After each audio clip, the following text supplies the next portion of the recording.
Clobberin time!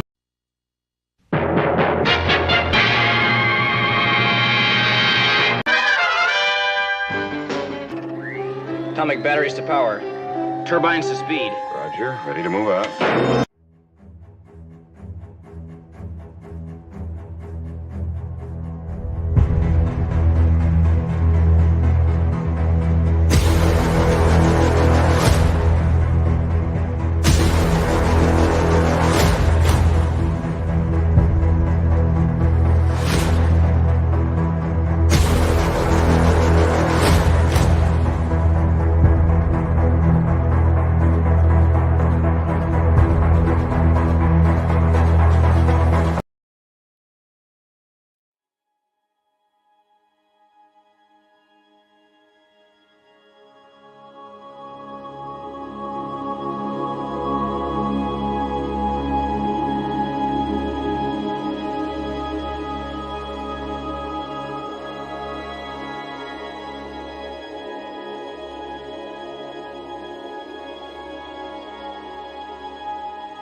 It is green. No bloody A, B, C, or D. Get those nerds! Nerds! Nerds! What? It's clobbering time! Clobberonimo! Yeah, what they said. Clobber Animo or something like that.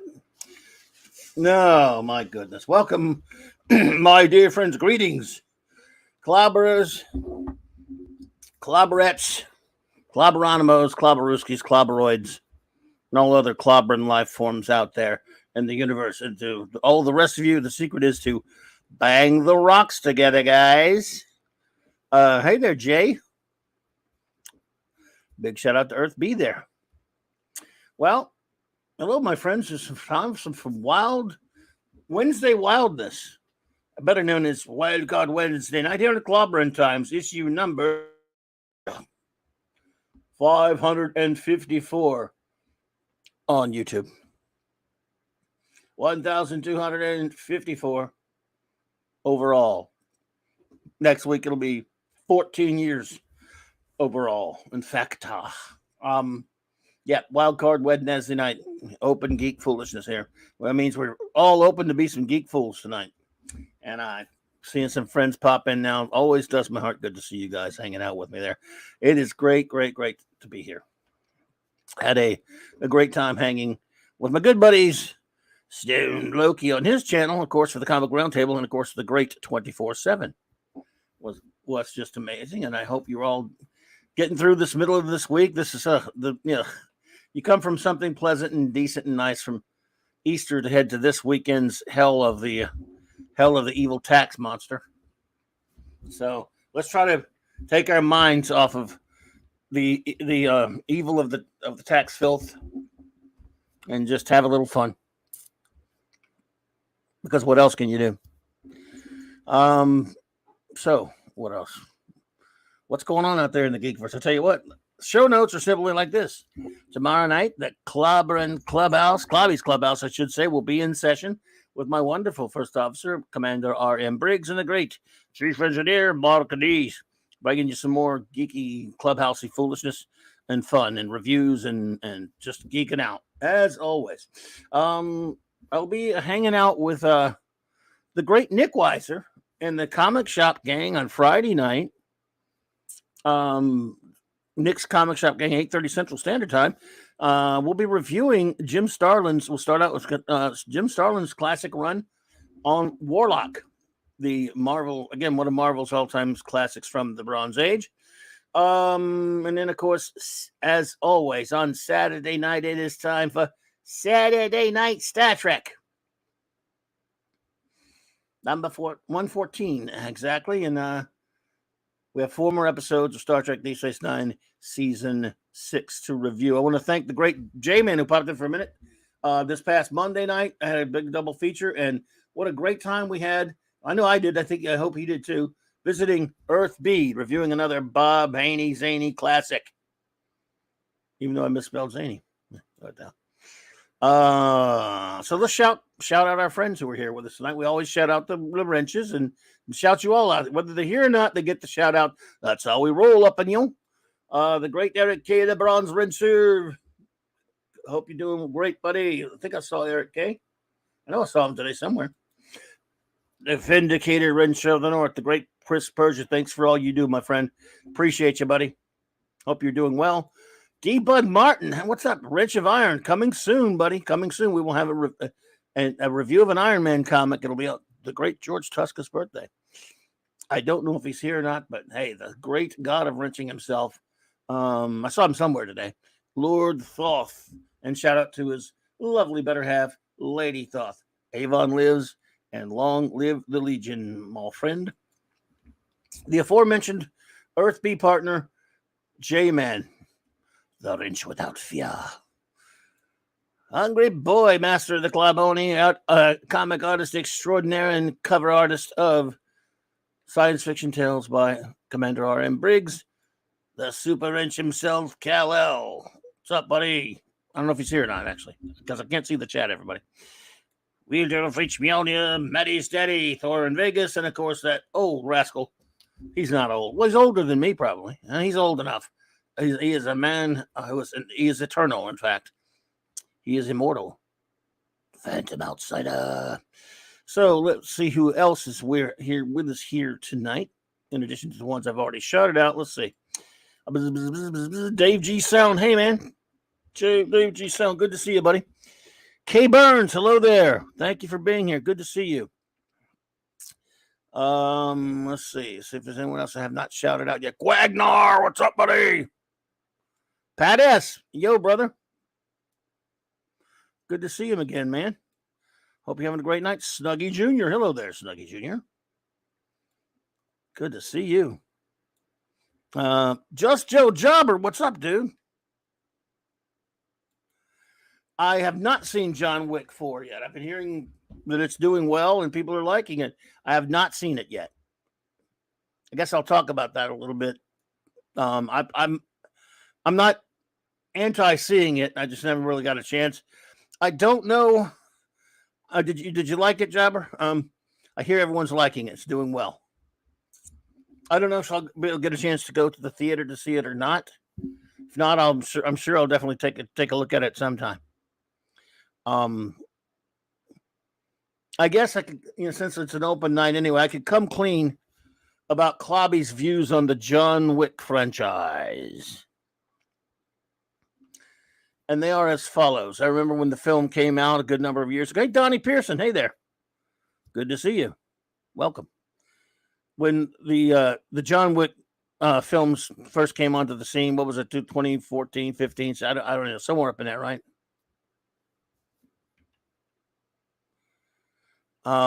K Burns, there's a vote for liking it. And I remember my son came home and told me he'd seen it and with his buddies and told me I needed to see it. And I did. I watched the first movie and I liked it.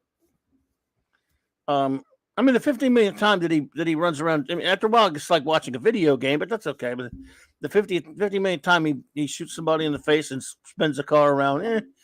I like action movies, but I've got to really be into. Here's the thing with me in anything, but especially action movies.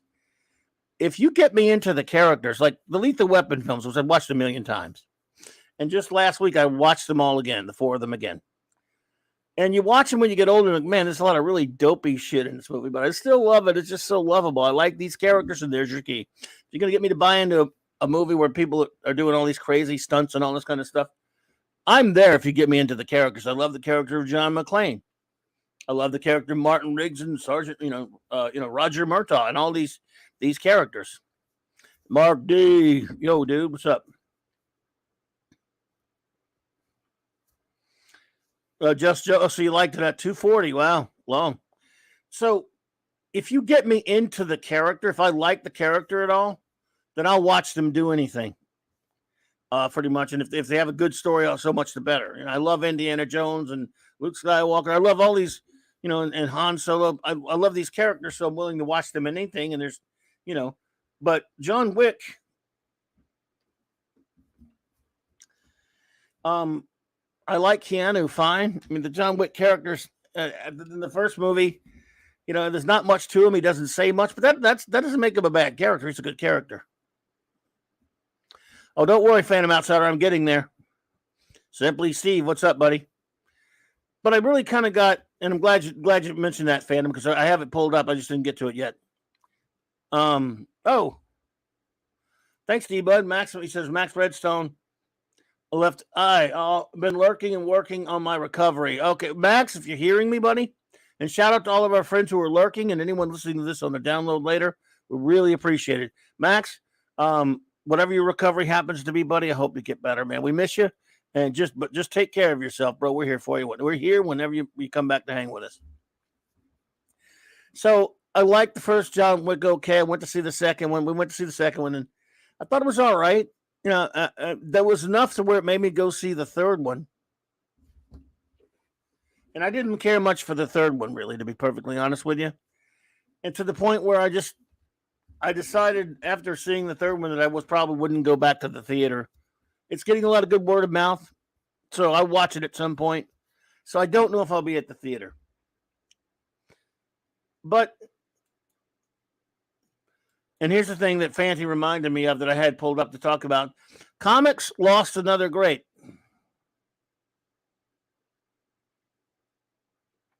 Well, Max, yes, just feel better, buddy. Comics lost another legend.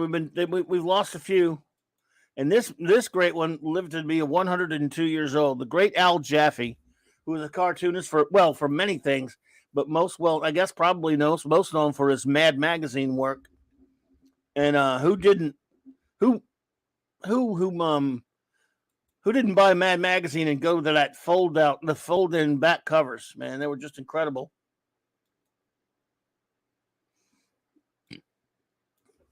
This guy was incredible.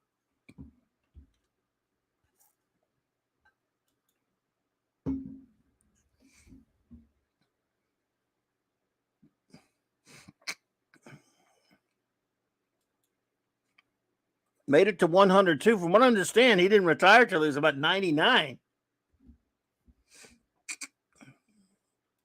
Al Jaffe was incredible. Yeah, could not be worse for the comment. Hey there.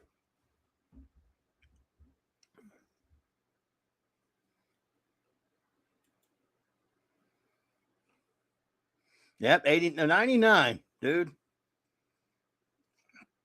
I just love those fold-ins. Just one of the great Mad Magazine artists, and that's saying something because there were a lot of great Mad Magazine artists. And hey, it doesn't make he had a great run, 102 years, 99, retiring at 99. But you know what? Just because he lived a long time doesn't make it any less sad. Anytime someone passes, I don't care if he was 202. It's always a shame when one passes on. But we're grateful that the gentleman had a nice life, and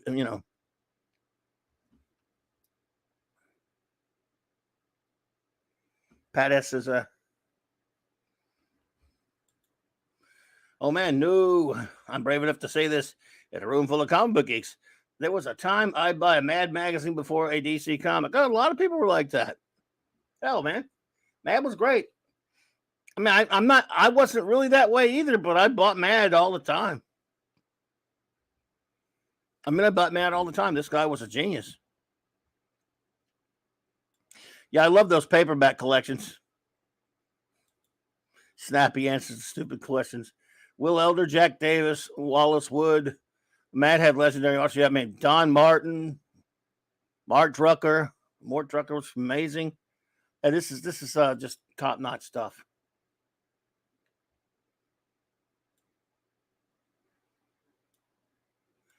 God, I love the fold-in.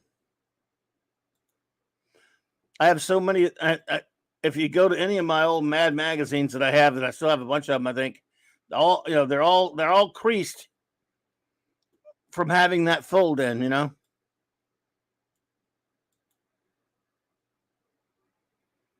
What an inventive mind.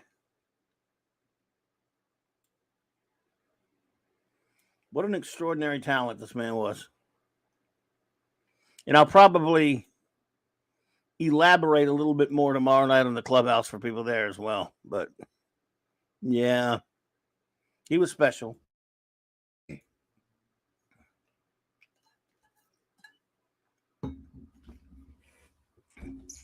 Just loved him.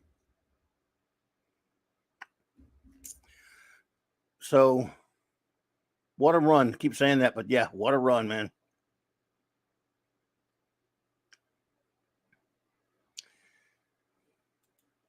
And what can you say? Al Jaffe, thank you so much, sir. Thank you for all those creased back covers of my Mad magazines.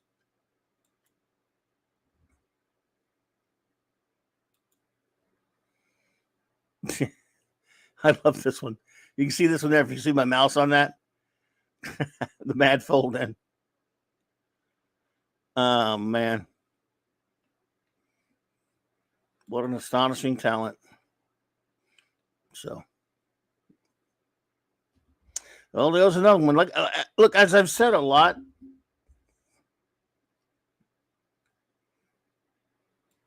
we are running out of all the comic book greats.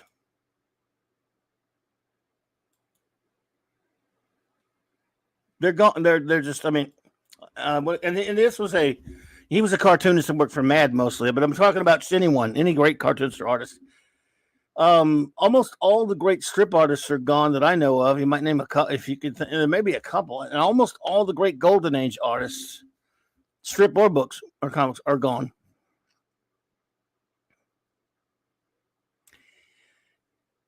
Nearly, you're not that far off from all the great Silver Age artists being gone, and the Bronze Age has been taking a big hit now. Yeah, Sergio Aragonés is still with us. Yes, I used to get Groom a little bit. So and they're just agreed. Simply, Steve, they're just computer hackers now.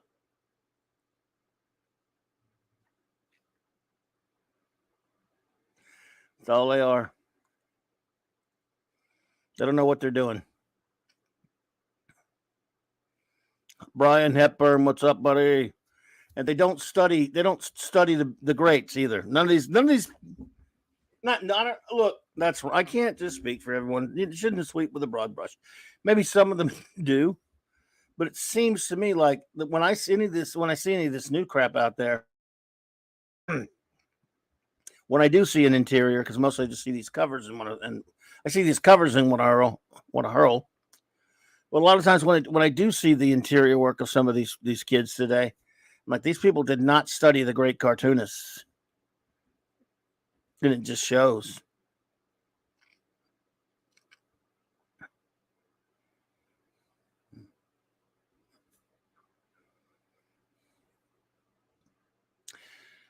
Phantom Outsider says, Steve Englehart and Jim Shooter. I know. Yeah, I saw Shooter a couple weeks ago.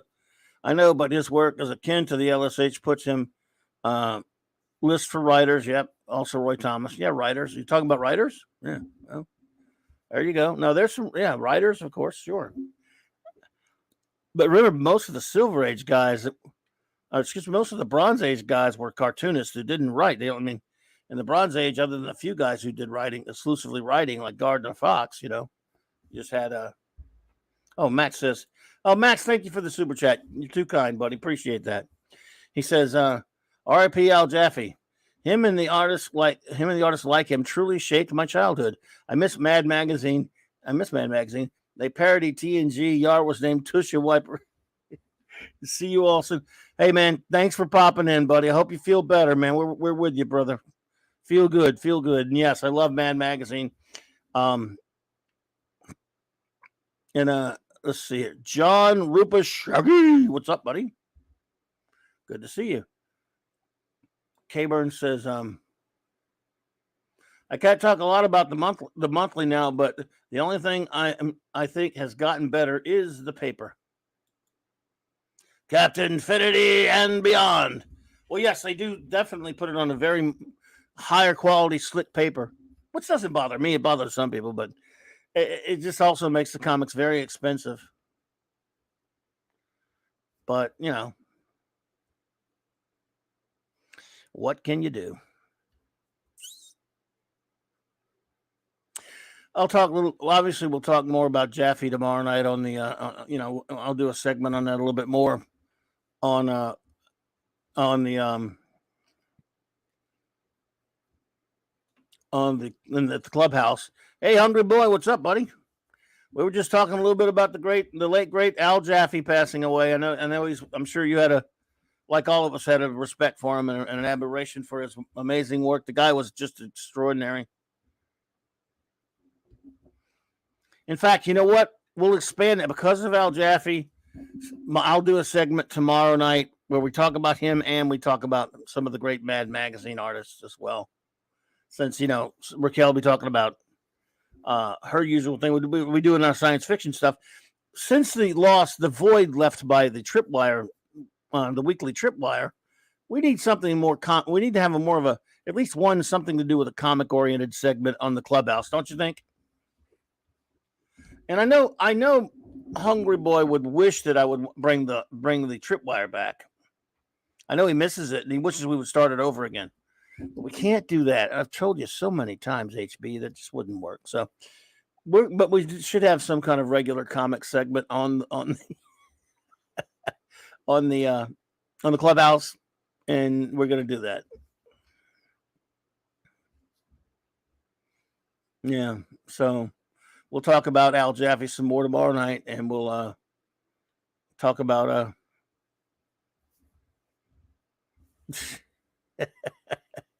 talk about some Mad Magazine.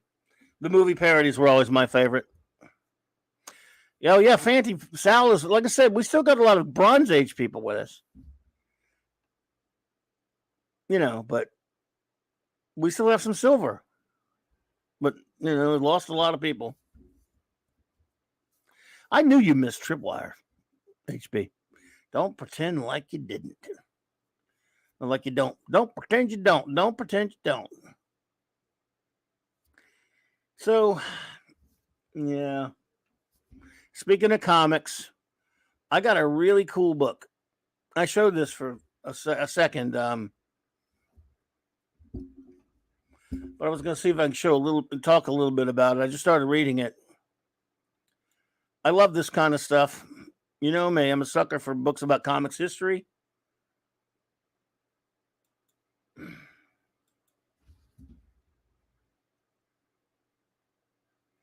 Okay, Chris Berger, take it easy, buddy. Appreciate you being here, man. Who remembers the Marvel value stamps? I think we talked about this the other night. A little bit.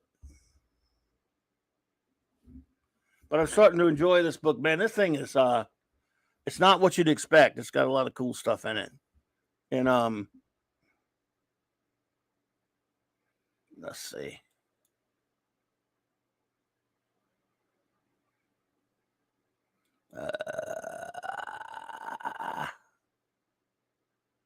Where are you? Oh, there you go. Open you.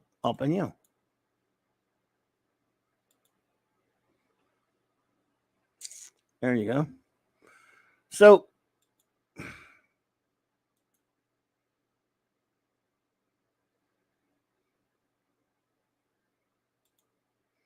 this book has some really cool stuff in it. It talks about, this was basically,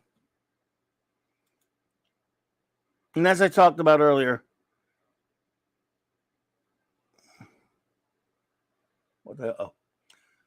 this was basically a scheme,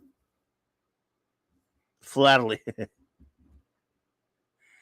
by Stan Lee to sell. So if there was a some kind of get rich quick scheme at Marvel, it was always that I always do attribute to Stan. And this was around 1974. I've been reading some of the history. Roy Thomas has an interesting write-up at the beginning of the book.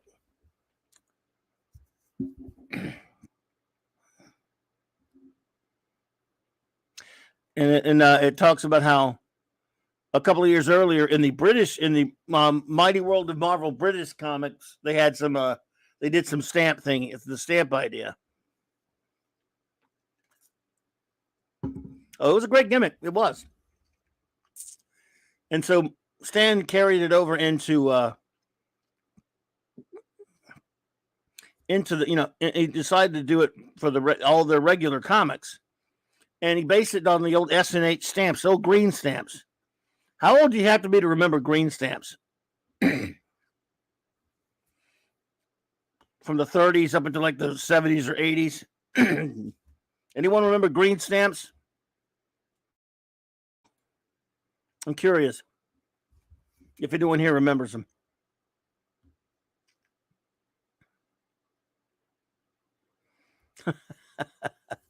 So Stan decided, look, man, kids will want to snip these from these comics. And as I've talked about, how many of you have ever bought a back issue of a comic book? Now, a reputable back issue dealer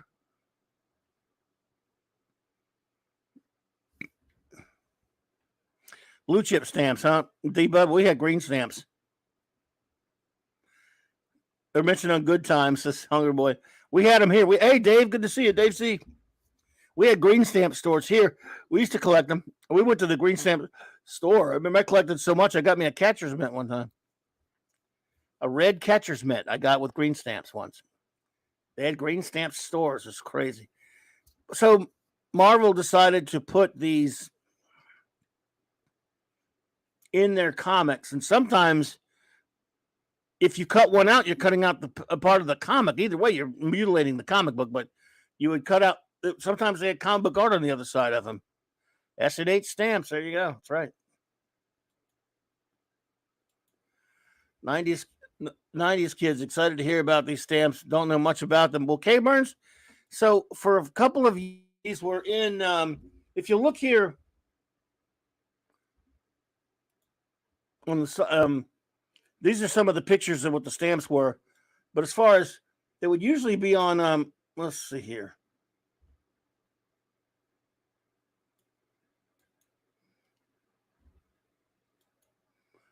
They would come in the bullpen bulletins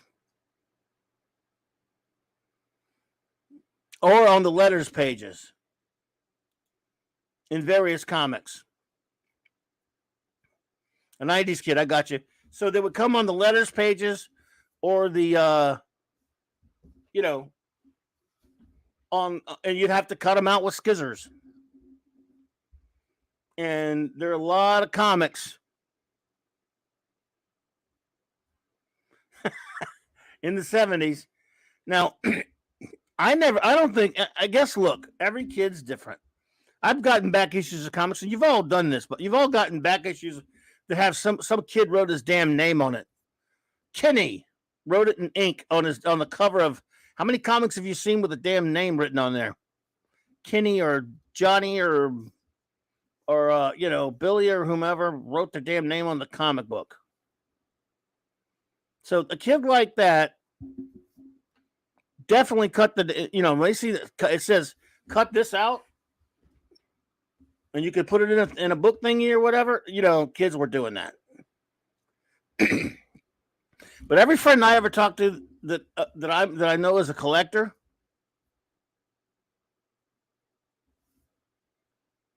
says I'd never cut the coupons or the stamps out of my comic.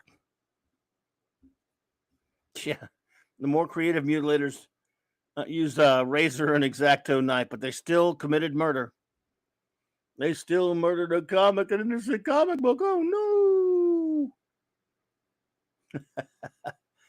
But it's just this book is fascinating. It's not a big book. By the way, look, they got a calendar coming out for next year. Look at that box for the stamps. Oh man, I'm getting that calendar. I'm buying that sucker. So here's some of what the stamps look like. There's one for Mark D with the C right there, the Galactus stamp. Well, did some mail in to get a let's see. Snuggy says did some mail in to get a neon num. I think num figure, a G.I. Joe windsurfer, and some Transformers. Oh yeah, mail in stuff. Oh yeah. But I've been reading. This book is incredible. It's got, of course, pictures of every one of the There's Alex Ross did the Spider-Man on that cover there.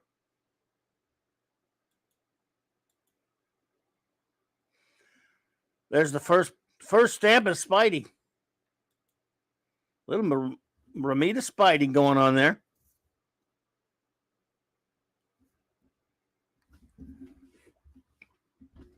And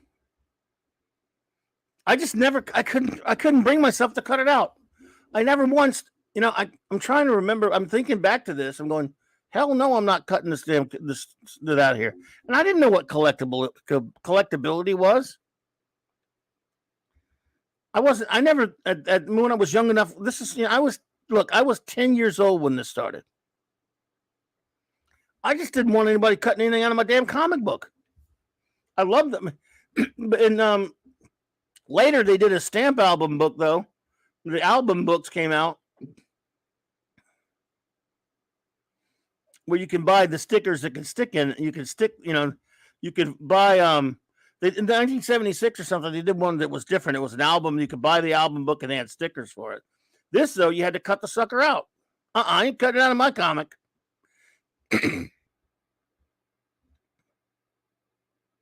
No sirree, Bob. Not cutting my comic. Not gonna do it. But see, they were in letters pages. Well, this book, what's so cool about it, if you can see here, well, it's kind of small right there.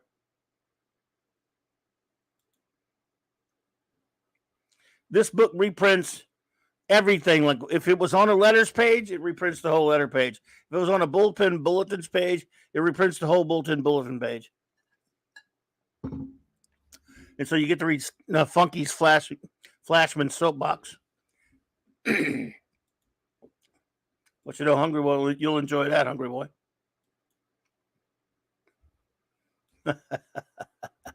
So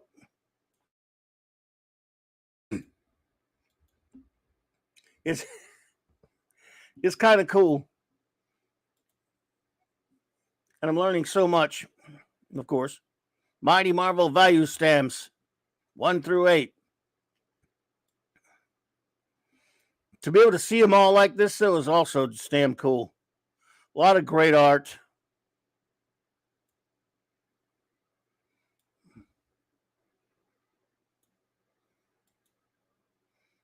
Warrior Justice, hey there.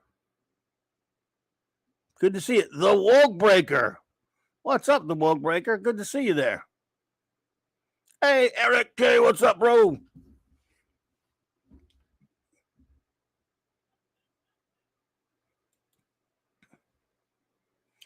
As part of the beauty of the comics experience for those years, keep them scissors away, animals.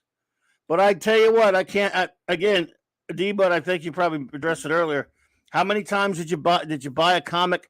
And so, look, again, like I said, some of your reputable back issue dealers would put stamp missing, coupon missing, whatever, because they were, coupons a stamp, whatever. Coupon missing or stamp missing. But some people didn't. Woke Breaker says, y'all excited for the Marvels? Can't wait. I cannot wait to miss it. I'm so looking forward to that. Damn it, Eric K, I want some fried chicken now. I'm not even hungry and I want some.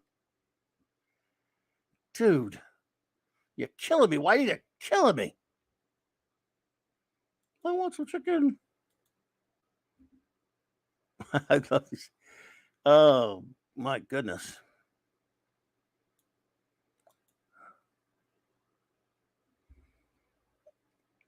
Coming at you, true believers.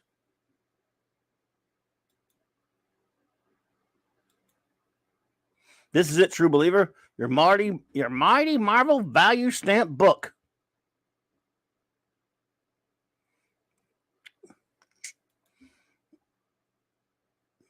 Look at this. You send off for this book. By the way, did anyone here send off for this book?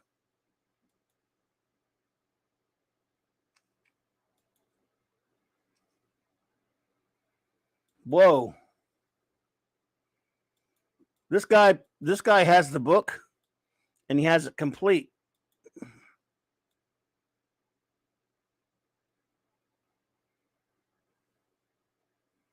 I wonder how much he wants for that sucker.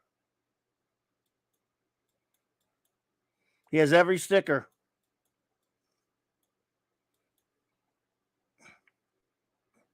Wowzer.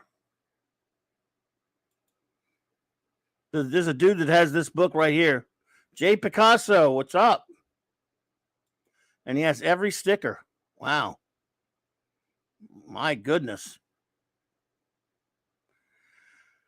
I don't know what this thing goes for, but it'd be interesting if anyone's selling them like that. I don't even know, but take some researching.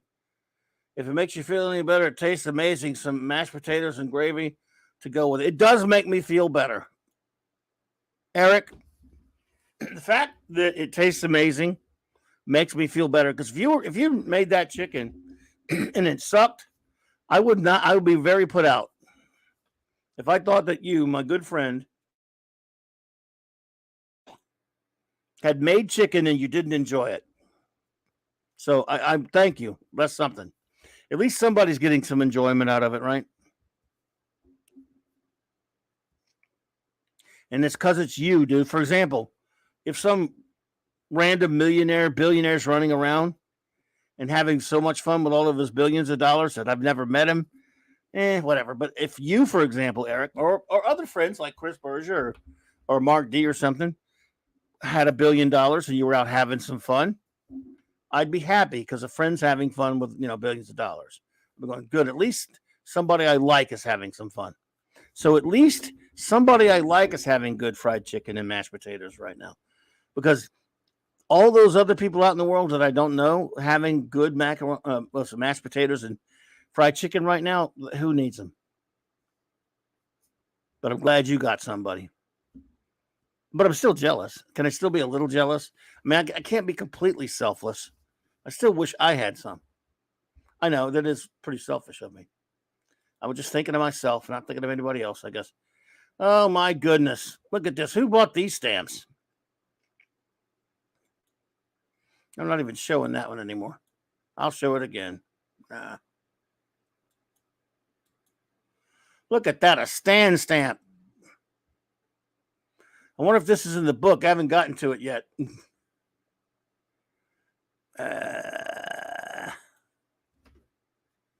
In 2021, a complete stamp collection sold for, oh no.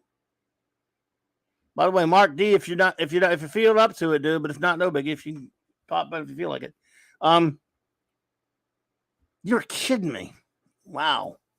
So it was a complete collection, and it's in the book, I guess, Heritage Foundation. Could not be reached for further comment. Do they have the book and everything? Yowzer.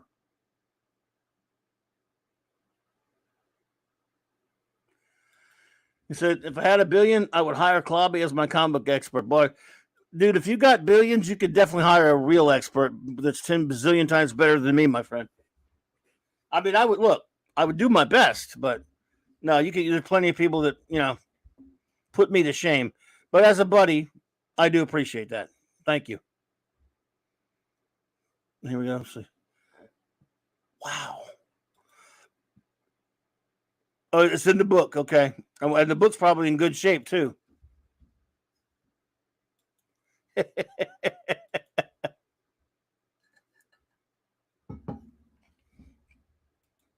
You're right. I'm sorry, Hungry Boy.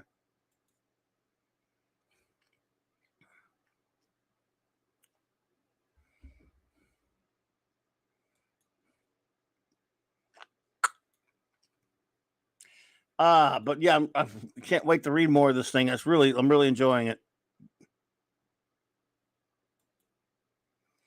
Fire Clobby, I'm gonna put a clause in the contract so he needs to eat some veggies once a week.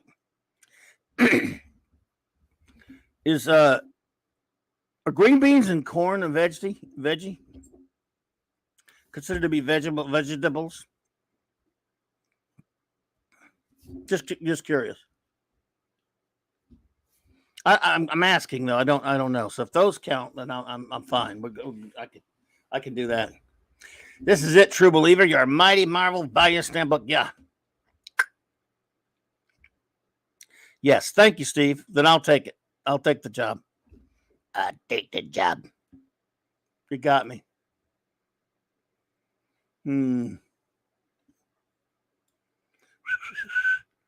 Look at a Deathlock. Damn, man. Now, one thing I don't know yet,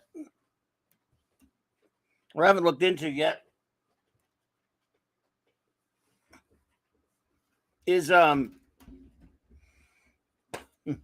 how many stamps there ended up being in toto.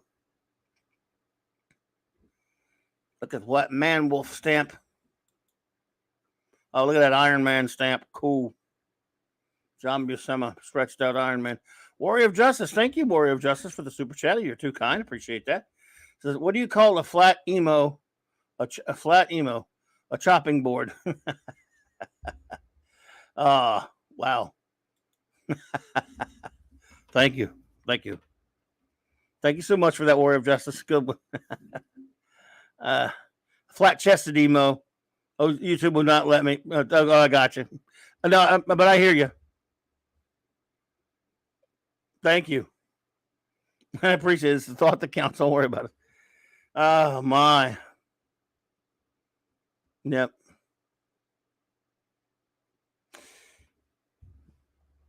Cool.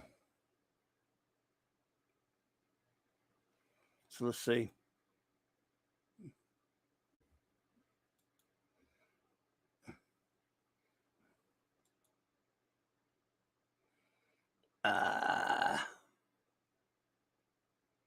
Man, I got to get that calendar. Man, I want that calendar. Man, I hope I don't forget about that.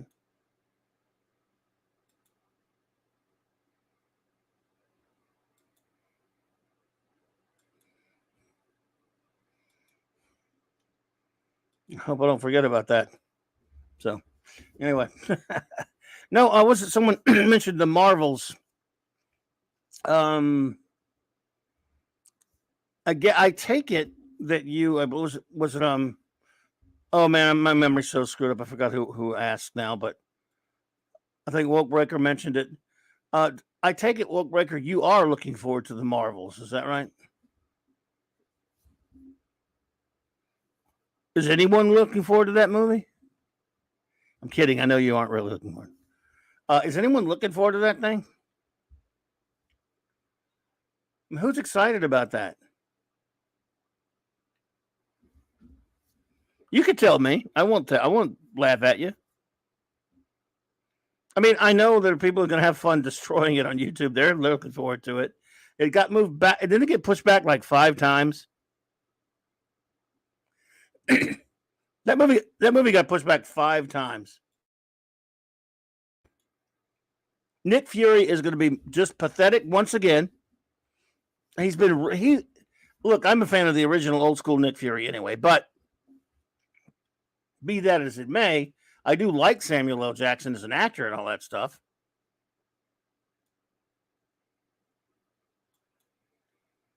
And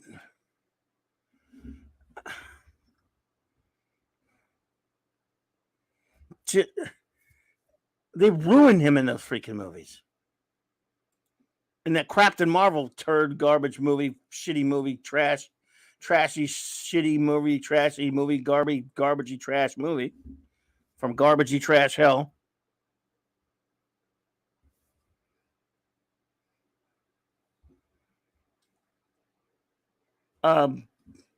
Just destroyed him. Wow, Fanny Outsider, holy shit, really? It says they have graded an 8.5 grading of a Marvel's value stamp book signed by Funky Flashman. Forget this. He's mean Stanley, everybody. Is that... Oh, my God. Am I reading that right? $2,395.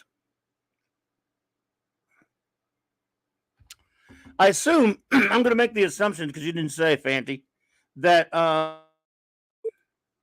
that's with all the stamps. Would that be safe to say?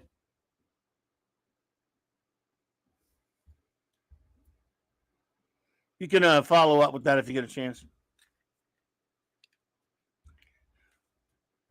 Yeah, Gwag, I got to tell you, I know I'm holding back a little bit on my Crafted Marvel hate.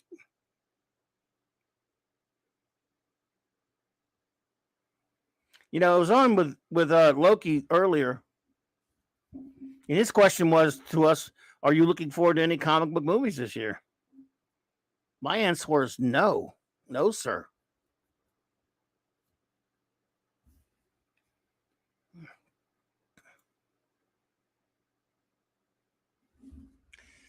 Eric K says, I was watching that trailer. That lady slows down before he hit the station. How? She should have bounced off at top speed and, oh, yeah. Float off into space. Hey, what's up, dude? I did say Loki. What's up, brother? And like I was talking to Loki, I can't think of anyone that I'm excited about. Eric, I think, I don't know, does she have that kind of superpower or something? Because you're right. Why didn't she slam into the station? You got me.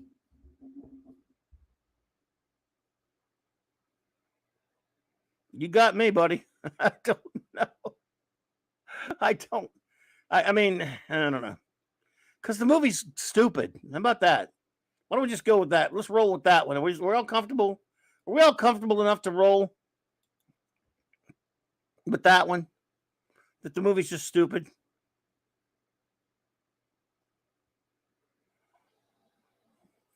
I'm going to go with that.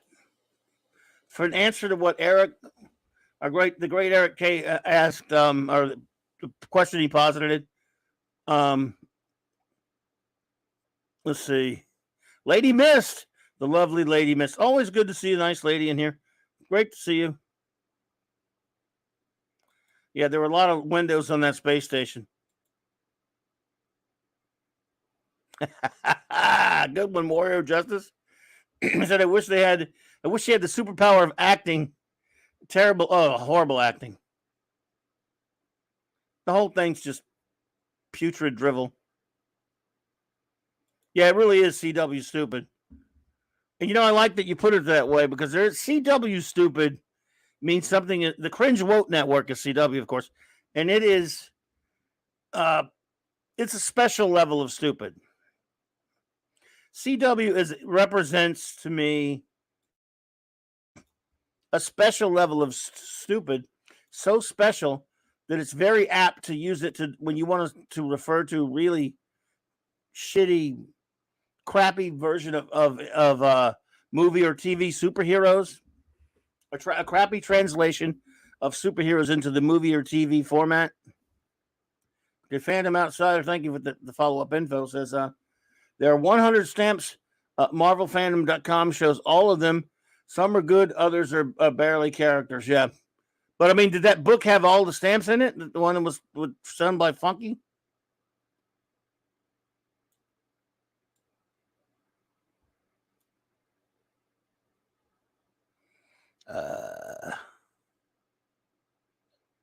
Anyway, and look, some people like some CW stuff. I understand that. I can't really get into any of it myself. But Warrior says, CW looks better than the Marvels, and they have a bigger budget. Yeah, they should. You know, what they should have probably just made it a dumbass like 8-episode TV show for Disney Plus. So they could have spent less money or wasted less money. There you go. That's a good one, Steve. We'll go with that as well. CW can't watch. Yeah. Good one. Yeah, it's true, D-Bud. CW represents money for Az. Hell, practically prints money for him. So, yeah. Anyway, what can you do? The But Loki, what strikes me about that is when you ask the question, I didn't realize how many freaking quote unquote superhero movies have come out this year. All right, or that are coming out. All right. They started off with excuse me.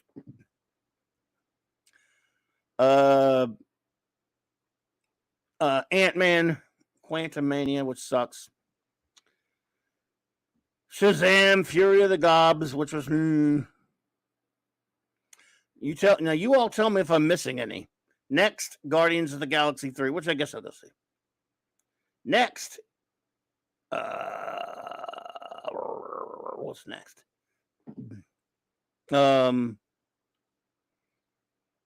Shoot. There's one in the summer, right? Mazarus. Hello there, Mazarus. Good to see you. Okay, what's the next one? Is it Batman? Oh, it's Flash.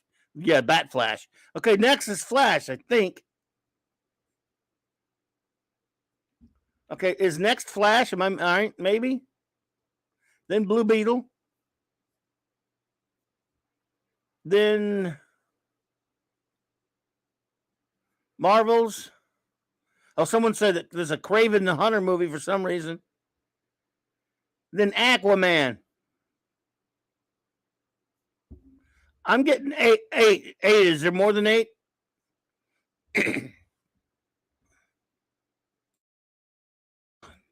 Is there more than 8? That's true, Eric. You all must be bigots. You do not like bad writing, bad acting, and bad CGI. That does make you a bigot.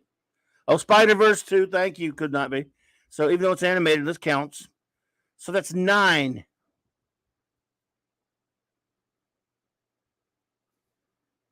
And I might be missing one. And that's just out of the big 2 there. How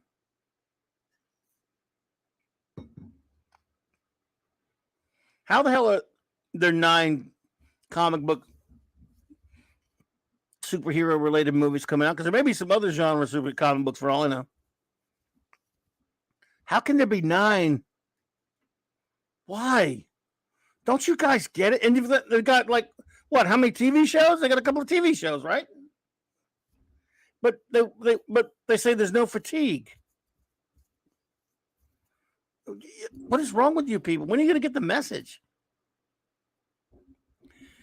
Simply Steve, how does Blue Beetle going to be? Look, I don't know, buddy. I like the Ted Kord Blue Beetle. This is the Jaime Reyes Blue Beetle, but which I have no problem with him. How he gets a movie, though? How does anybody get a movie? Anytime they're a relatively obscure character, I can tell you that one. My answer is this. There have been a few times where a relatively obscure comic book character has been put into movies and it did well. And they became popular. So reason why it happens is they're rolling the dice. Warrior, they're all not good, Clobber Lane. That's where the fatigue comes. Yeah, they're not good. That's where the fatigue. I get you, but still, that's a lot of movies. No, you're right. Look, a good movie is a good movie is a good movie, but they are saturating the market a bit.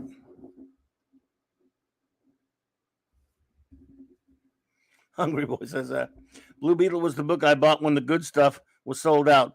Are you talking about the 80s series or some of the later series or the 60s series? That matter. Yeah, I mean, look, I like Ted Kord fine, but I mean, was Lynn Wein and Paris Cullins did a series of him in the 80s? Right. Some would just say it's bad movie fatigue. Sure. It is bad movie fatigue. What's Miracle Man? No, that won't happen. But it was something.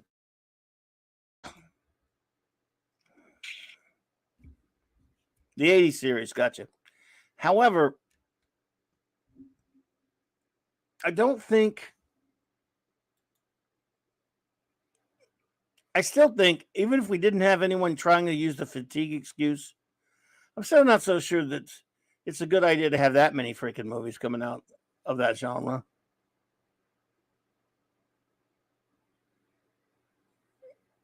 Call me crazy.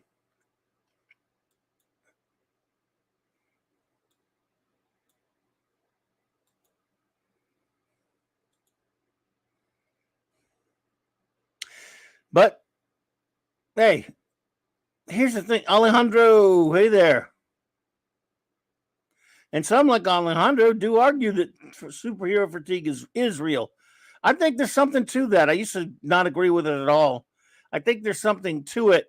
So it's not that. However, if they were still good, fatigue. Look, let me put it to you like this, because some have said there's no such thing. Some in this very chat has said there's no such thing, and others, like Alejandro, says it is real. K. Barton says, I think Spaceballs 2, The Search for More Money, will eventually be made. They'll oversaturate everything. They did history of World War II. They did that. All right.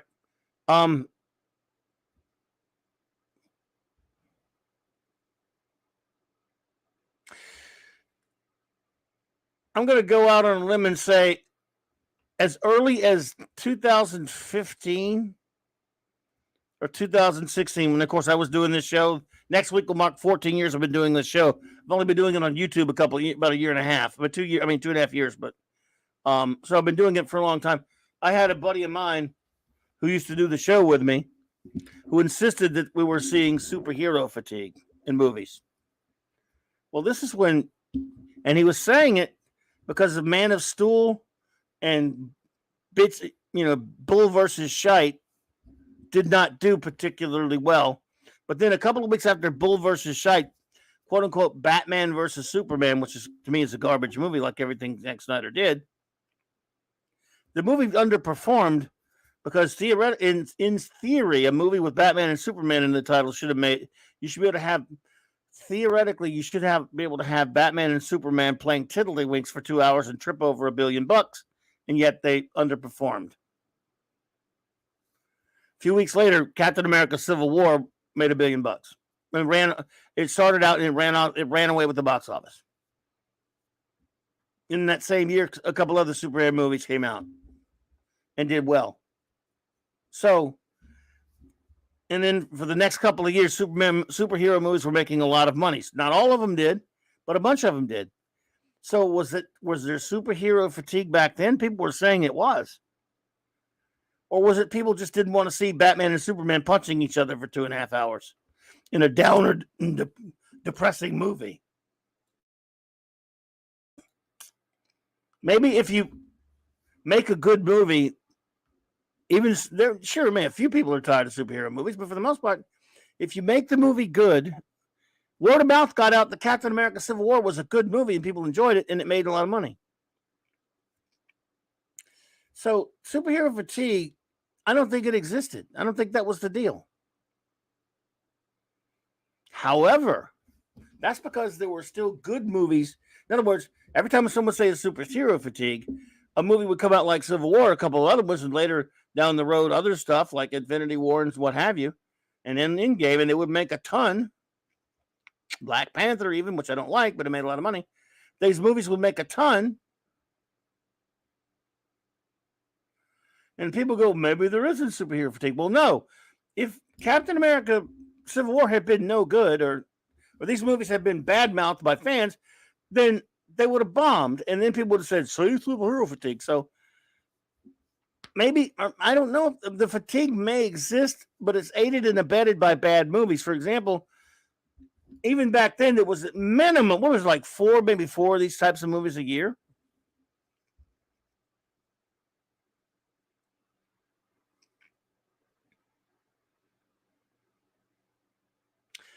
At minimum. So now we just counted up 9.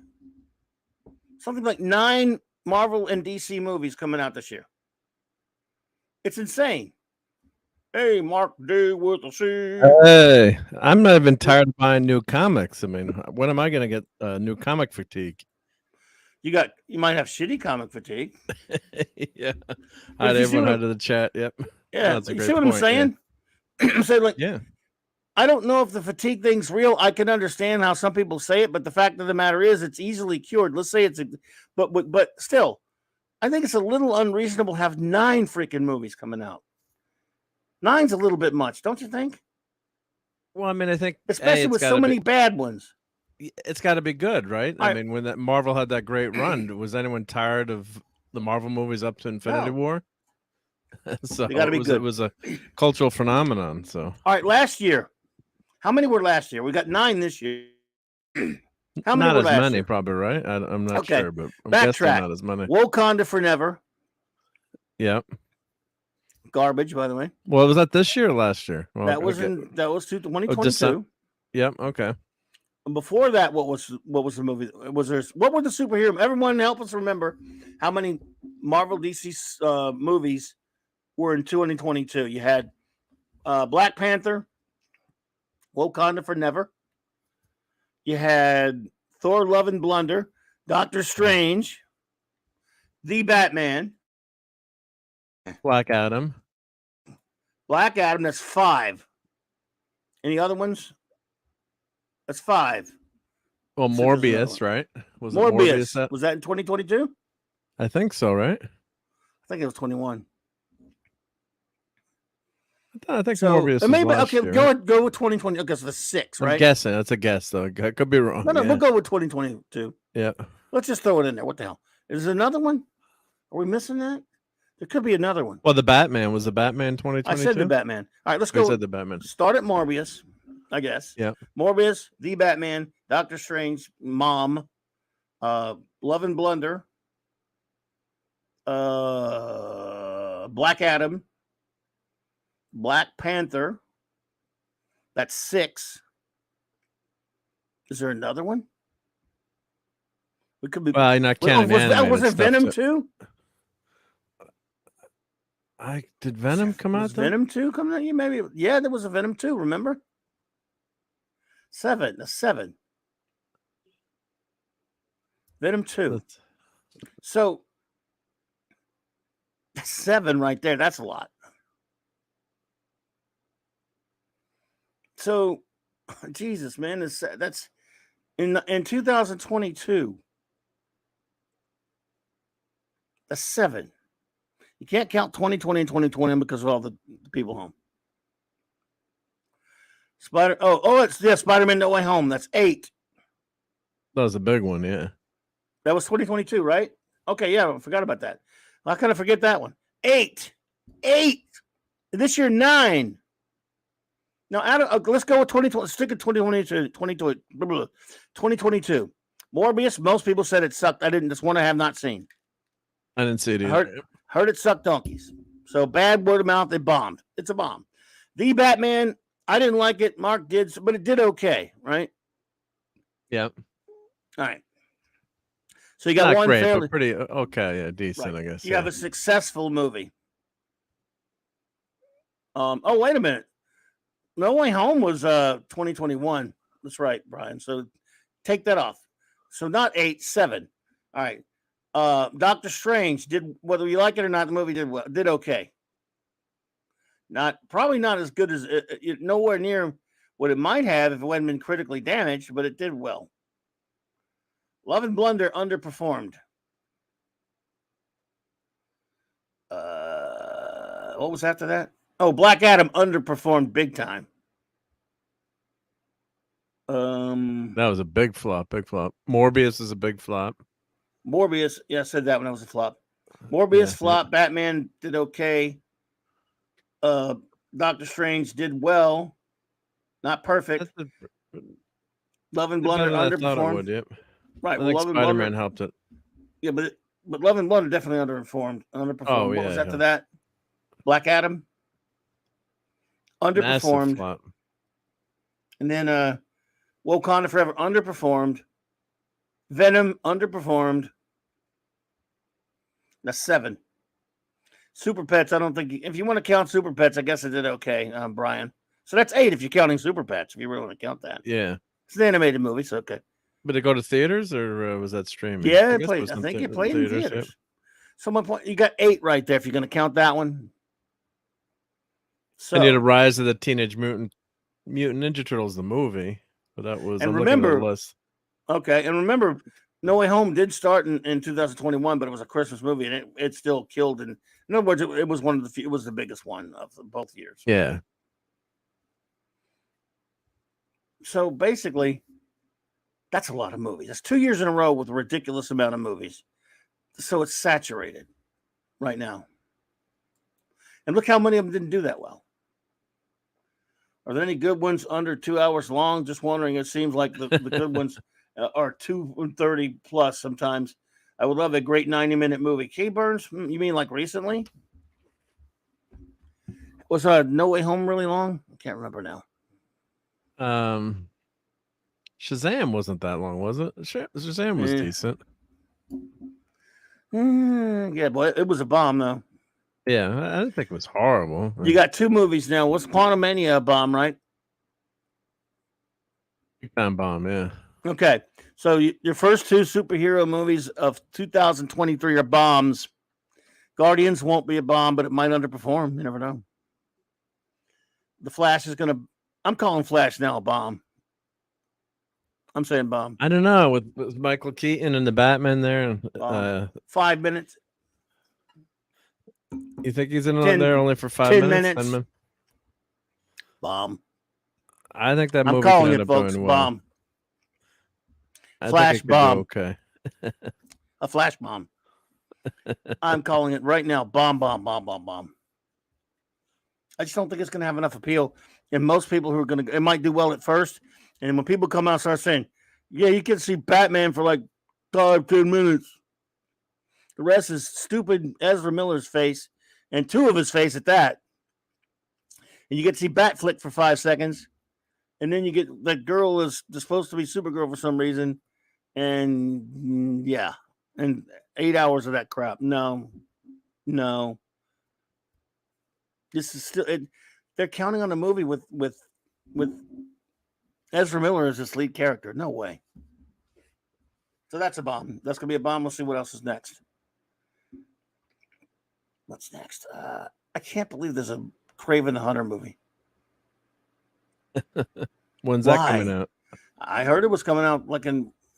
Oh, the next one's Blue Beetle, though. Blue Beetle, yeah. That could do good. It came out... If you get some goodwill back, because you shit all over your goodwill with that trailer. Well, with the Batman line in the end, yeah. So Kraven's October, Loki says. Okay. October. Is Spider-Man going to be in it? No. Kraven's a bomb. Write it up now. I'm calling it. You can't have a Kraven movie without Spider-Man. Bomb. Blue Beetle bomb. I'm saying bomb on that too. Even if the movie's... I'm not saying the movie won't be any good, but it's bomb. Unfortunately, Spider-Verse crap, whenever that's coming out, that's going to be big. I won't be watching it. I'm finally going to get Spider-Girl. I hated the first one. You can enjoy that one. You enjoy. No way. Well, it's like when someone told me they were making a new Star Wars movie with Rey, I thought it was an April Fool's joke. It should be. When I heard that announcement, someone's like, "Could you hear, Mark? They can make new Star Wars with Rey." What? Like you're kidding, right? Kraven's an environmentalist, by the way. So yeah, but Rey, get out. Well, that's a bomb. That is a bomb-a-rooski. So let's see, Blue Beetle bomb. All right, no. Again, first 2 movies bombs. Guardians not really a bomb, but who knows? Might underperform, probably not. So Guardians might be the outlier. Then Flash bomb, Blue Beetle bomb, Kraven bomb. Spider-Verse big hit, probably. Ugh. Not as big as the first one though. And what's the other ones? 2 more. Crap, already forgot the other ones. Did you say Guardians? I'm forgetting what you said in your list. Yeah. I said Ant-Woman, Shabam, Guardians, Flasher, Blue Beetle, Spider-Verse. I think Guardians could be the best one. Kraven. So there's at least 2 more. One of them's Aquaman. That's going to be a bomb. I don't know what the other one is. Well, plus all these characters are gone now too. I mean, with Gunn redoing the universe, so I guess we saw, on Shazam. I guess that's the last time you're going to see Gal Gadot probably as Wonder Woman in that movie. And yeah, like Loki said, that's a good point. But we were excited to get 2 comic book movies a year, but now we're getting 9. I remember we got Captain America on TV. I couldn't believe it. Or Spider-Man Spider-Man's going to shoot his web shooters next week on CBS. Hey, Just check it Albert out. Belamonte. Okay, let me put him up there.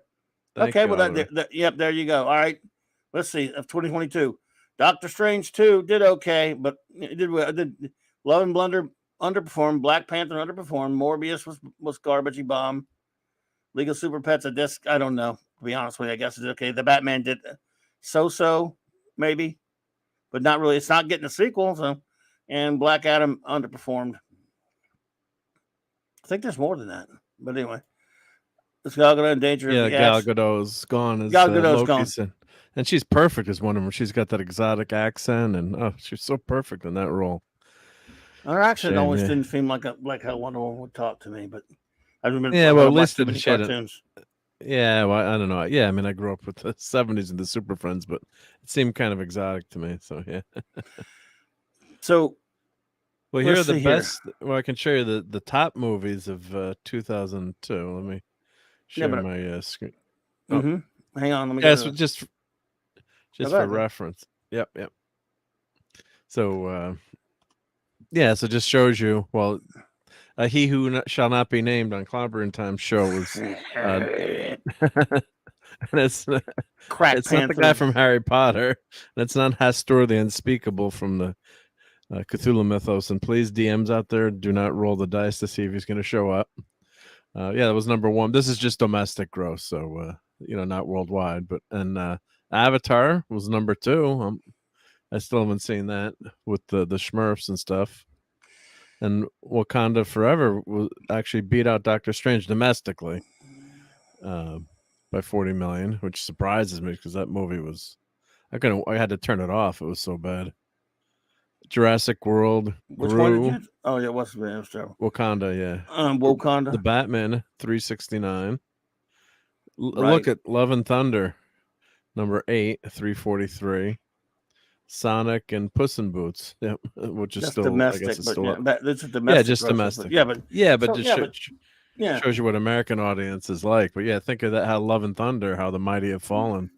So, but is it fatigue or just the movies aren't that good? I mean, you can pick whichever you want to say they're fatigue or not. I'm not saying necessarily it's fatigue, but Jesus Christ, when you have eight 1 year, then 9 the next, I think it has to have something to do with it. People said, "Can you guys do anything but superhero movies?" I remember in the heyday of the MCU, when it was the MCU, we would get 2 of those a year, and it was almost nothing. Once in a while, DC would try to stick their neck out to do some crap. For the most part, they were doing 2 a year, weren't they? Yeah, and it was fine. 2 a year was good. It was a good clip. Nubia it's Diana as Wonder Woman. I mean, it's a combination too. I mean, I think if the movie is kind of a mediocre movie, then people get tired, and like Shazam, I didn't think it was that bad, but just I think combo of people not wanting to see it and bad word of mouth and knowing that series isn't going anywhere after. So I think it's a combination. It's no longer once you kind of go off that, it's like a group or any kind of artist, or once you kind of have a couple of bad swings at it, you have a bad album, then people aren't so apt to buy a new album, even though it could be good. It takes a lot to come back from that. So yeah. Yes, sir. Well, what are you gonna do? What are you going to do? It's all going to... Right. Yeah. People are watching that stuff, so people aren't watching it anymore. People don't want to watch that stuff anymore. And that's that. Superhero movies are kind of passe right now. A good one comes along and they'll go watch it. Right. It's not the event, yeah. Yeah, because we found how many that's the human condition, isn't it? Where we find out that we get too much, something catches on, we really like it, so we think we want it every day. And we get so much of it, it just saturates. That's been the human condition forever. Yeah, you get fads, and then they just disappear. Then after a while, things come and go. I mean, look at westerns, right? If you're of a certain age, you grew up with, Daniel Boone and westerns and cowboys versus Indians, and it's pretty much you got that, or maybe some sci-fi movies or monster movies, but your different genres that were popular at different times, right? Loki cracks me up with this every time that he talks about that stupid scene in the Batman when he goes, "Please let me in your illegal club. I'm looking for Penguin. Please let me in." I do like that movie, and so does Maddie's Daddy. Where's Steve to back me up? But that was a ridiculous scene. Oh, I wouldn't say it sucked. I know, all right, but you're allowed to like it. I'm allowed to like, but I agree. Well, wait, let me check. That scene was ridiculous. Oh, I'm sorry. I'm pulling up your files. I can't argue that one. I just don't like anything about the take that movie has. But what are you gonna do? But you know what though? It's very divisive in the sense that there are a lot of people that do like it. Loki's not one of them. He hates it more than I do. I don't know. I just hate. There's so many dumb things in it. I don't even mind dumb things if a movie's entertaining, but this movie has too many transgressions for me.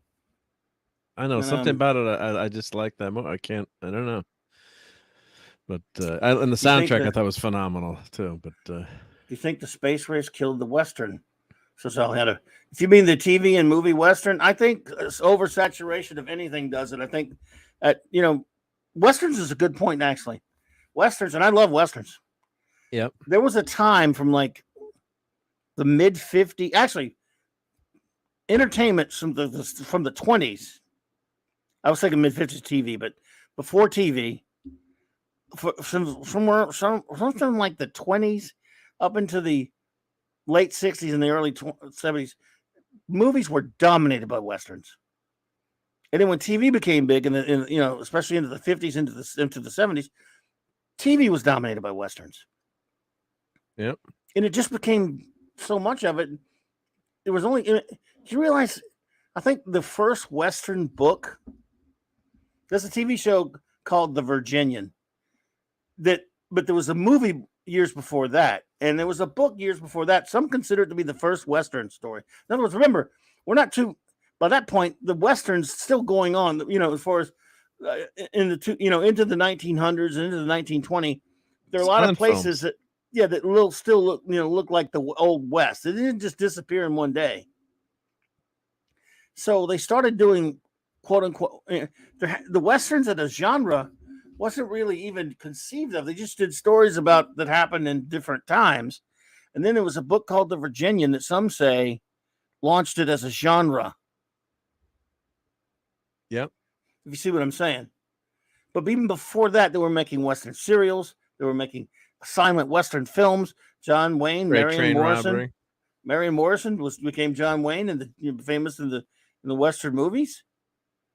So the Westerns dominated movies for what? I mean, like 50, 60 years.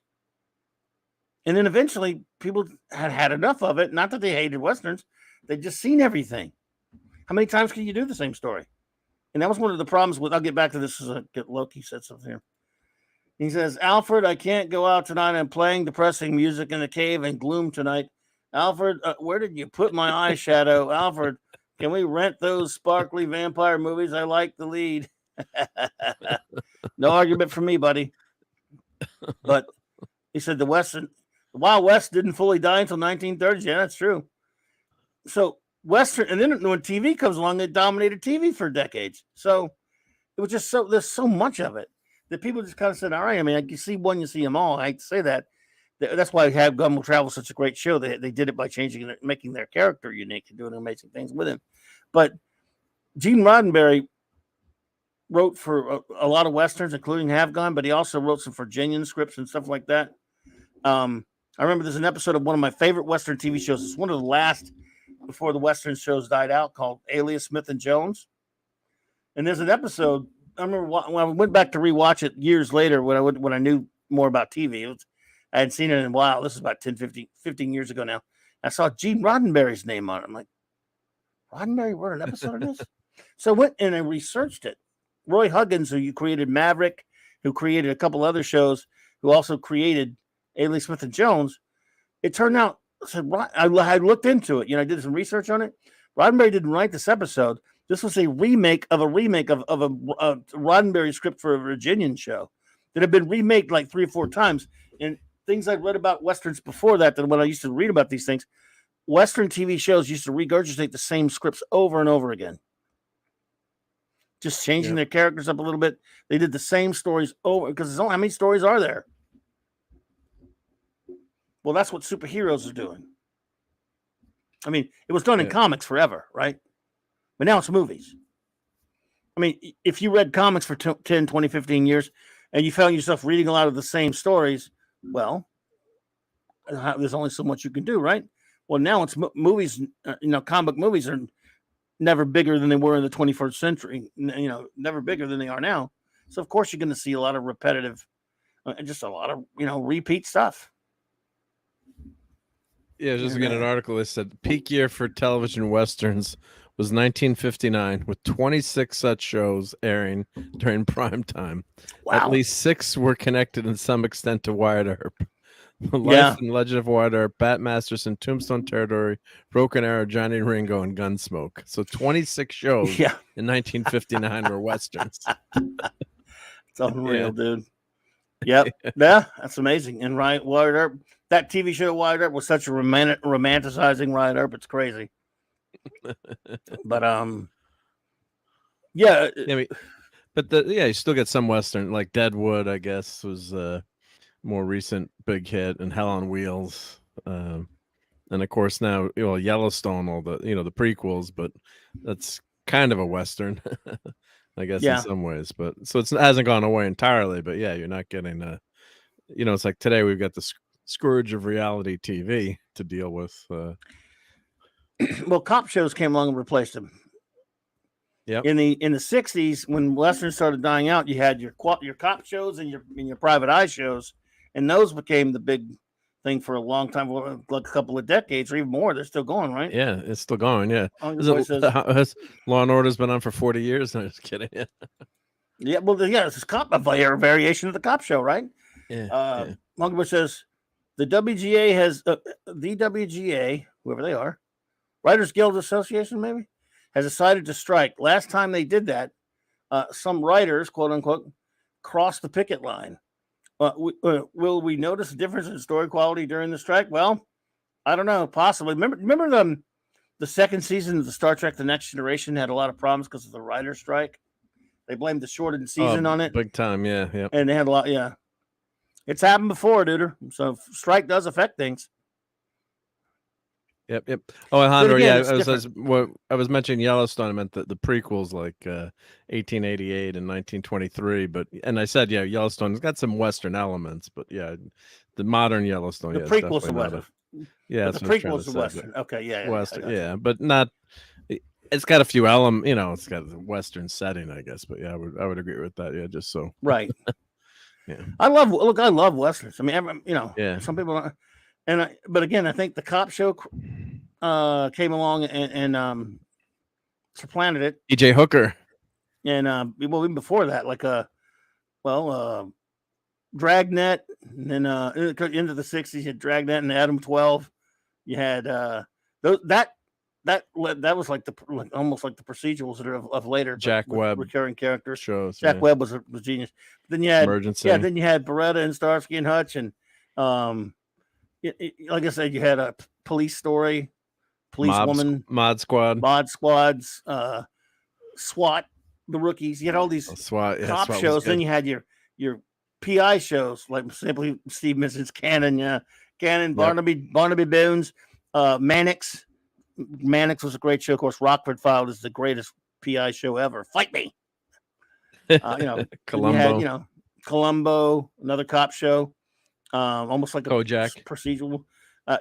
Kojak, Magnum PI, Mill Street Blues. That was more of a drama. That was a soap opera. Yeah.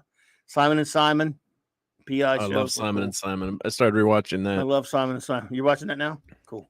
Not now, but I had started watching it again, and then. Is that on like on Tubi or something? I need to watch some of those. Oh, I have it on my. I have it on Markflix. McMillan and Wife. I loved him. Yeah, Kay Burns. I loved McMillan and Wife. That was a good show. The Sunday night mystery movie. You know what was the dumbest one from McLeod? Great show. Love McLeod. Yep. Adam 12, 1 out of 12. Quincy, there you go. All right. Don't get mad at me, Brian. Jack Klugman is a genius actor. I love him. Yep. Quincy, I'm Quincy. gonna have a little fun with Quincy here. It's murder. It's murder, I tell you. You know, people used to make that joke. It's Jack Quincy, it's murder. Okay. Help me out here. Why was the coroner investigating murder?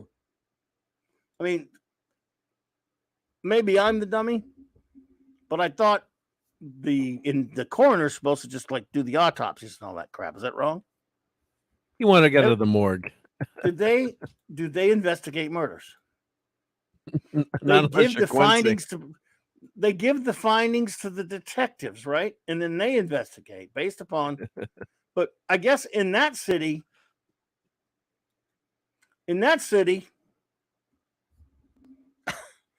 well, medical Quincy's examiner. He's the best detective because all these other detectives suck.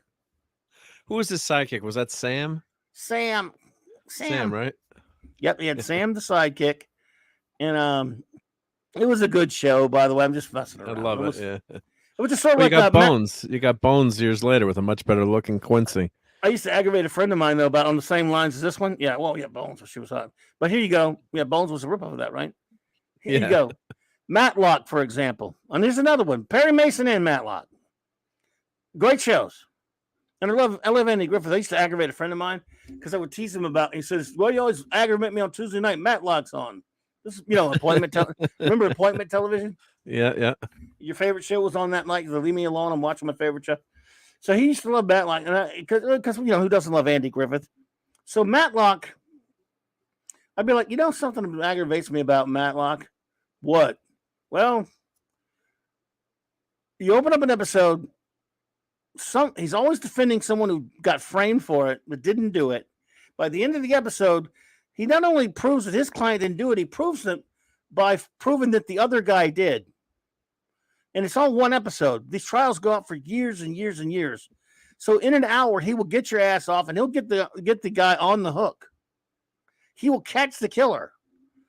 Does that sound like a lawyer to you, a defense attorney to you? I don't think so. But anyway, we know silly as TV. Yep. Some of the best murder investigation was Kolchak. Yeah, that was cool. Oh, Eric K, you guys hit my buttons. Okay, Trapper John MD. I got some problems there too. Did you watch that show? No, I didn't watch Trapper. No. I mean, I've probably seen a few of them, but Trapper John, folks. Here's my deal with Trapper. I watched it. It was a good show. Pernell Roberts doesn't look much like Wayne Rogers to me, but we let it slide. Gregory Harrison is Gonzo. It was just a doctor show. One of the things that was funny about that show is that I think the writers would get bored because it was fine. Like you're in the confines of the hospital, they bring in patients and they have all their drama going on and whatnot, right? But if Trapper and Gonzo, that was the name of the Gregory Harrison character, they would go out in public somewhere, right? Everywhere they went out in public, somebody would grab their chest or something. Something would happen to somebody who's about to die. So these two, so they can go into action and take care of them out in public. I mean, I see those guys coming. So, somebody's about to. These guys are like the angel of death or something. But they or at least they're risky. Wagner, yes, Spencer for Hire, a man called Hawk. You never wanted to live in the town with Angela Lansbury and Murder, She Wrote, right? Another one, an author running around solving crimes. When every time these are the worst criminals. All they have to do is bump her off or something. She's going to put us in jail. I never watched it. I guess that's kind of show your grandmother watches, right? Kolchak rules. Yep. I love Kolchak. Just saying. There's shows that they make for you. Well, there's nothing wrong with it. Back then, it was cool that they made shows for your grandmother. Like Murder, She Wrote. Yeah, I watched it with Grandma, but it was fun, and she'd fall asleep sometimes halfway through, and you'd have to wake her up and tell her what happened when she woke back up again. But you miss her, though, right? Exactly. Murder, She Wrote is Miss Marple. That's true. Now, I used to love a show called Monk. Did you ever watch Monk? Just a few episodes. Yeah, that was the God, I guy. He had love it. That was OCD, Tony right? He was Shalhoub, just yeah. Shalhoub, yeah. Oh, Monk was such a great show. But Yeah. again, you could pick anything apart, though. Monk was in San Francisco. Monk had the most brilliant murderers ever. What I mean by that, these plots were so, because he's a great genius. You had to have some really creative, quote unquote murderer for him to undercover the plot. Because at the beginning, it would set it up, and it'd be like so ridiculous. There's no that whoever he was going to go after had a great alibi because they had some crazy plot of how they bumped off the person. And I'm talking nuts. Like one of them, there was an episode where a guy was an astronaut and he was in space while the person he murdered was killed. And so you knew the episode's like, well, that guy, there's no way he could prove that guy did it, right? Because the guy was in space. Right. I mean, He's in it space sets up the beginning. How do you do it? Yeah. But Monk, they found a way. He actually commits the murder. And again, don't ask me how, because it's it'll be spoilery.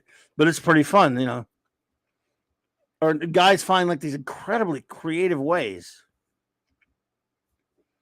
Hunter, Dave sounds talking about Hunter now. Yeah, Hunter was all right, but that was Hunter was good. Stuff. Yeah, I like Hunter. That was cool good. Show. Fred Don't Dryer. mess with Hunter. Yeah, and my dad loved that show for some reason. Oh, and Stacy Keach with Mike Hammer. Mike Hammer. I love that show. Yeah. Or if you want to go the comedy route, Sledgehammer. Who's watched Sledgehammer? Hey, Sledgehammer. Yeah, I don't remember. There was Simply Steve, right? It read my mind. Yep, exactly. Yeah. Fred Dryer. Fred Dryer voiced in 2000. Did Fred Dryer do a voice on Justice League, Donnie? Did he say it works for me? That's what he used to say on Hunter. Works for me. And he was a player for the Rams. That's true. Yep. But Monk. Let's see. Someone mentioned. And Monk had the great Ted Levine. Levine, yeah, he was great. Buffalo Bill. Cop Rock. Look at you. Jesus. Cop Rock. Yeah. Shaking the Fat Man. Yeah. Fall Guy was great. Oh, I like Fall Guy. Yeah. Fall Guy. With Heather Thomas and God rest her soul, Marky Post. Remember one episode, Marky Post showed up in a bikini for some reason. Like, where have they been hiding her for the whole series? And she give Heather Thomas a run for her money. Wowzers. Yeah. Wow, she was great. Oh God, such a shame. Such a shame. Yeah. Kay Burns, I love it. Yeah. It's I think I'm probably might be there with you. Kay Burns. I loved the girl before Trailer Howard, who plays Natalie on Monk, but I think I don't know, Natalie, maybe I like Natalie a little bit better. But I love Sharona as well. That show lasted like 9 years or something. Tony Shalhoub was fantastic, man. He was so crazy with that OCD stuff. Yeah. Mm-hmm. Yeah. So, and then there was Psych. Did you ever watch Psych? I love Psych. Who was on Psych? Psych came around a little bit after Monk was around. I think my wife watched Psych. She tried to get me to watch it. I said I don't need a shrink. I love that show. Love that show, yep. He was this little smart ass kid who happened to this ridiculous photographic memory. Yeah. And his father was a cop and a good, like not super cop or anything, but he was like a really good cop. And he used to teach him how to be a detective. Like he would force him to use his memory, all this detective stuff. And of course, he grew up resenting his father. He was a little shit ass, smart aleck who couldn't find good jobs here and there. Stuff, but to make money, he would look at things on television and solve crimes by just looking at it for a couple seconds and they call him in and like getting reward money and stuff. But wow. And the thing is, he had that kind of memory. He could look at anything. He was really actually a brilliant detective, but he was a screw off and a smart ass. And he and his buddy just started an agency. And Carvin Burnson was his father. But it was. You know what I loved about that show is yes, obviously he was solving murders, of course, and murders are not nice. Yeah. But it was all just such it was so much fun. It was all smart. It was just the show was never taken too hardly seriously. It was just comedy between the two main characters was so great. It was, it's tough for a banter show to work that well, but a banter show between these characters worked that well because he has such good actors. And I loved Psych. Yeah, Fantastic Four, yeah, he was. Man, they had an episode where George Takei played himself. They were at a Geek convention. And his buddy who works with him, Gus, was a big time geek, type. But he and Sean was a smart ass who kept making fun of geeks and stuff. And I got to admit, George Takei was actually funny in that one, playing himself. Well, he used to be hysterical, George Takei. He was a funny guy. Yeah. Back before he got all political, unfortunately. Here's the guys from Psych. Yep. Oh, so funny, man! I miss the show. I need to go watch him again. And it's just because he's a little wise ass. You know what? What's another thing great was the opening theme song. It has dialogue to it. I mean, it's lyrics, so it's a song. And they've done it so many different variations of it. Yeah. And but Sean, by the way, I forgot to tell you the whole premise. He needed to lie his way out of a situation. How he knew stuff. He didn't want him to think about a detective he was. So he, on the first episode, he lied to the chief of police, the interim chief of police woman, that he was a psychic. So he pretends to be a psychic. Now that friend there, Gus, and his father know he's a fake psychic, but everyone else thinks he's a real psychic. And he's a super genius. Yes. No, they think he's just he has a super amazing, whatchamacallit, he has a photogenic memory, as I say. Photogenic. Photogenic. Photographic memory. But everyone thinks he's a psychic except for his friends. They know better. His best friend there, and so he fakes it and he acts like a complete ass doing it, and it's so funny. He's like, he has these. Oh no, he goes nuts and stuff, and the guy's got great comedic timing. That kid is funny as hell. Whatever happened in that show? I'll have to watch it. Okay, I can't believe I forgot that it was 7 or something. Oh, if you just watch the pilot, at least. Let's see what I think they tried to bring it back. 120 episodes. Oh, quite a Phantom Outsider says it's more like powers of observation. Yeah, because he gets shit wrong until he finally throws so much against the wall it sticks. But in the meantime, his bullshit dazzles people so much that they think he's this frantic psychic that's going crazy when that's all an act. And his father knows it, but he won't tell on him, even though he should. Corbin Burnson's great, and his best friend Gus knows it. Everybody else doesn't know it. Oh, they had a movie in 2021. Yeah, I know. I want to get that. I want to see that, but I'm not caught up yet. Peacock. It's on Peacock, right? All right. Yeah, I missed the last, I watched the show all the way through except for the last part of the last season. Then they did a couple of specials. I'll probably go back and binge again. You ever see the 60s BBC adventure series Adam Adamant? Yes, I have. One of the main inspirations for both Austin Powers and the dress sense personality of the Third Doctor. That's a cool show. The same so many were destroyed. But I have watched that a few years ago. They found some and put them on YouTube, Alejandro. And that's a cool show. It's a great premise for a show. And if you look at that guy, he almost looks like, I know David Tennant was after him.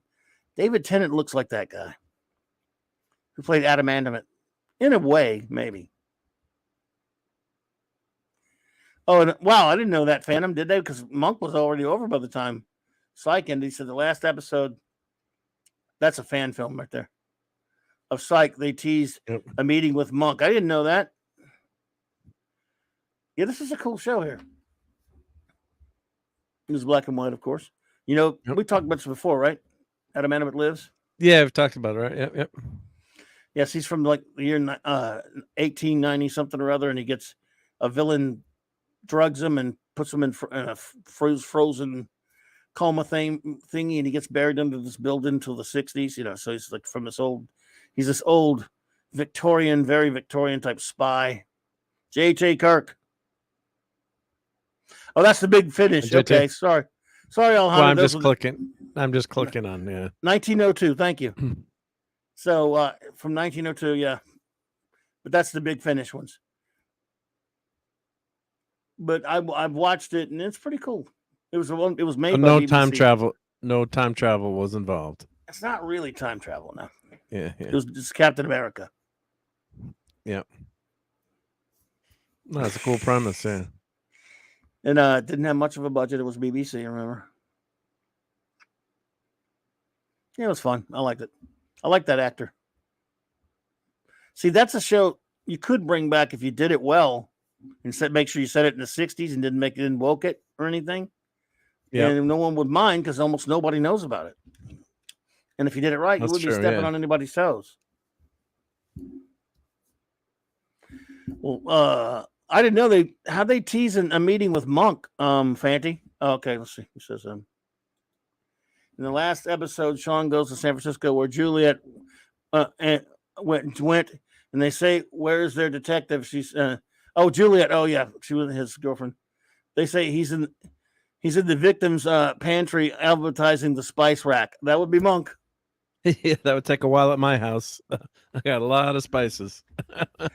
They had an episode out of order. There was an episode where he was being having bond posted because he got put in jail for a crime he didn't commit or whatever, and the judge gives him this, his bond number. It was 900,000. In other words, like it was a couple dollars short of $1 million, and he raised his hands and he asked him to make it $1 million even. Yeah.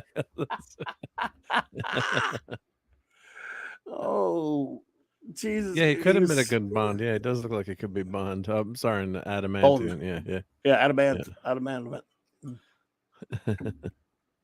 was a cool show. Yeah. And that was Donnie Pearson. Yeah, Donnie. Is that new Power Rangers movie out yet? I'm sure Donnie would know. Johnny is not much of a Power Rangers fan, from what I understand. He doesn't like the Power Rangers. I don't think he keeps up with that anymore. No, we know Donnie. If you need to know about that Power Rangers, you go to Donnie. There ain't no question about that. And why no Pink Ranger? Oh, alphabetizing the spices. I love it. yeah. Now, do you remember the controversy over the Monk theme song? Anybody? The first season had it was a nice, but like an elegant type of little, theme song. And then the second season, they started with the Randy Newman song. No, they didn't have any lyrics in the first season theme song, but it was pretty good. I liked it. But the second season started with that, and a lot of people were really pissed off about it. About the second, but I got used to it. That became the theme song for the end till the series ended. And it was fun. I like it. But a lot of people did not like them changing it. Then you just got used to it, because Randy Newman songs are cool.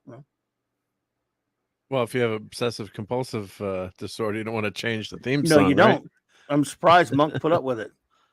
They even did a parody of that because in the second or third season, one of those seasons he met some, some girl that was like Sarah Silverman of all people played a girl that was obsessed with this guy on this procedural show who turned out to be the murderer. He did like a CSI type show, and he was the killer, and he found this perfect way to get away with it.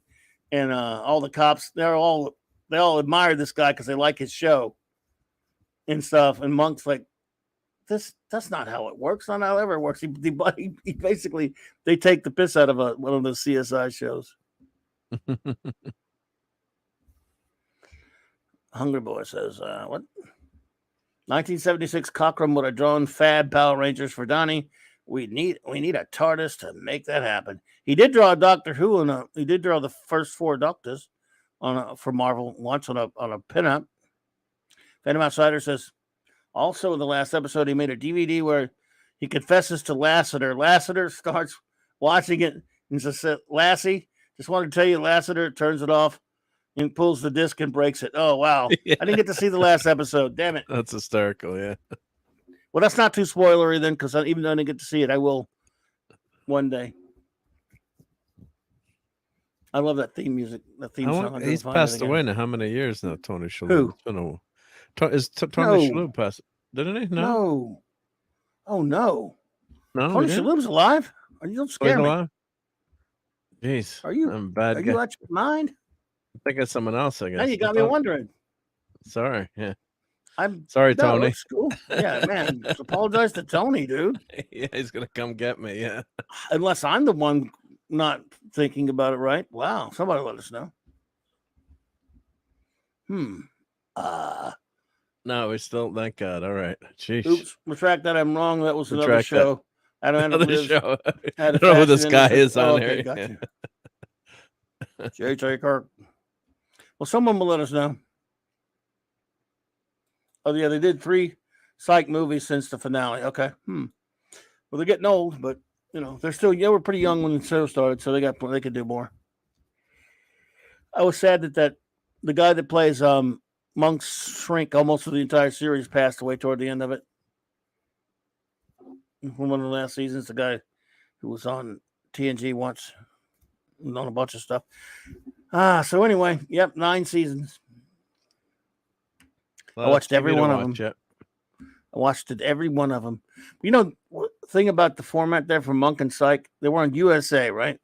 And they didn't run like just one continuous season. They always broke their seasons up. So you get, wow, Monk is coming back in the fall, or Psych is coming back. And you're really excited about it, but you only get them back for like, 12 weeks or whatever. Then they got to be another half of the year. You got to wait for the other bit, the other half of them. Yeah. In about 3 years, all these shows will be on streaming for free channels, at least here in Oz. Monk will be top of my list. We got Anger Management, all eps, and Constant Repeat here. There you go. Keely Chow, roll that tide, dude. So, yeah, that's a fun show. I need to go back and start watching some of those. Too much good TV to watch. Did you check out Salute? Make sure he's still alive? Yeah, he is. Yeah, thank God. Yeah. Well, you better call him now and say, "Look, dude, yeah, wasn't a jinx or anything. I was not gonna come on your show because of me. Yep. I apologize. He was this close too. Close. Yeah. Had him set up for next week, and boom, there you go. Thanks a lot, dude. There you go. Come on. Oh, I can't God go on that damn it, show. Mark. Get me killed.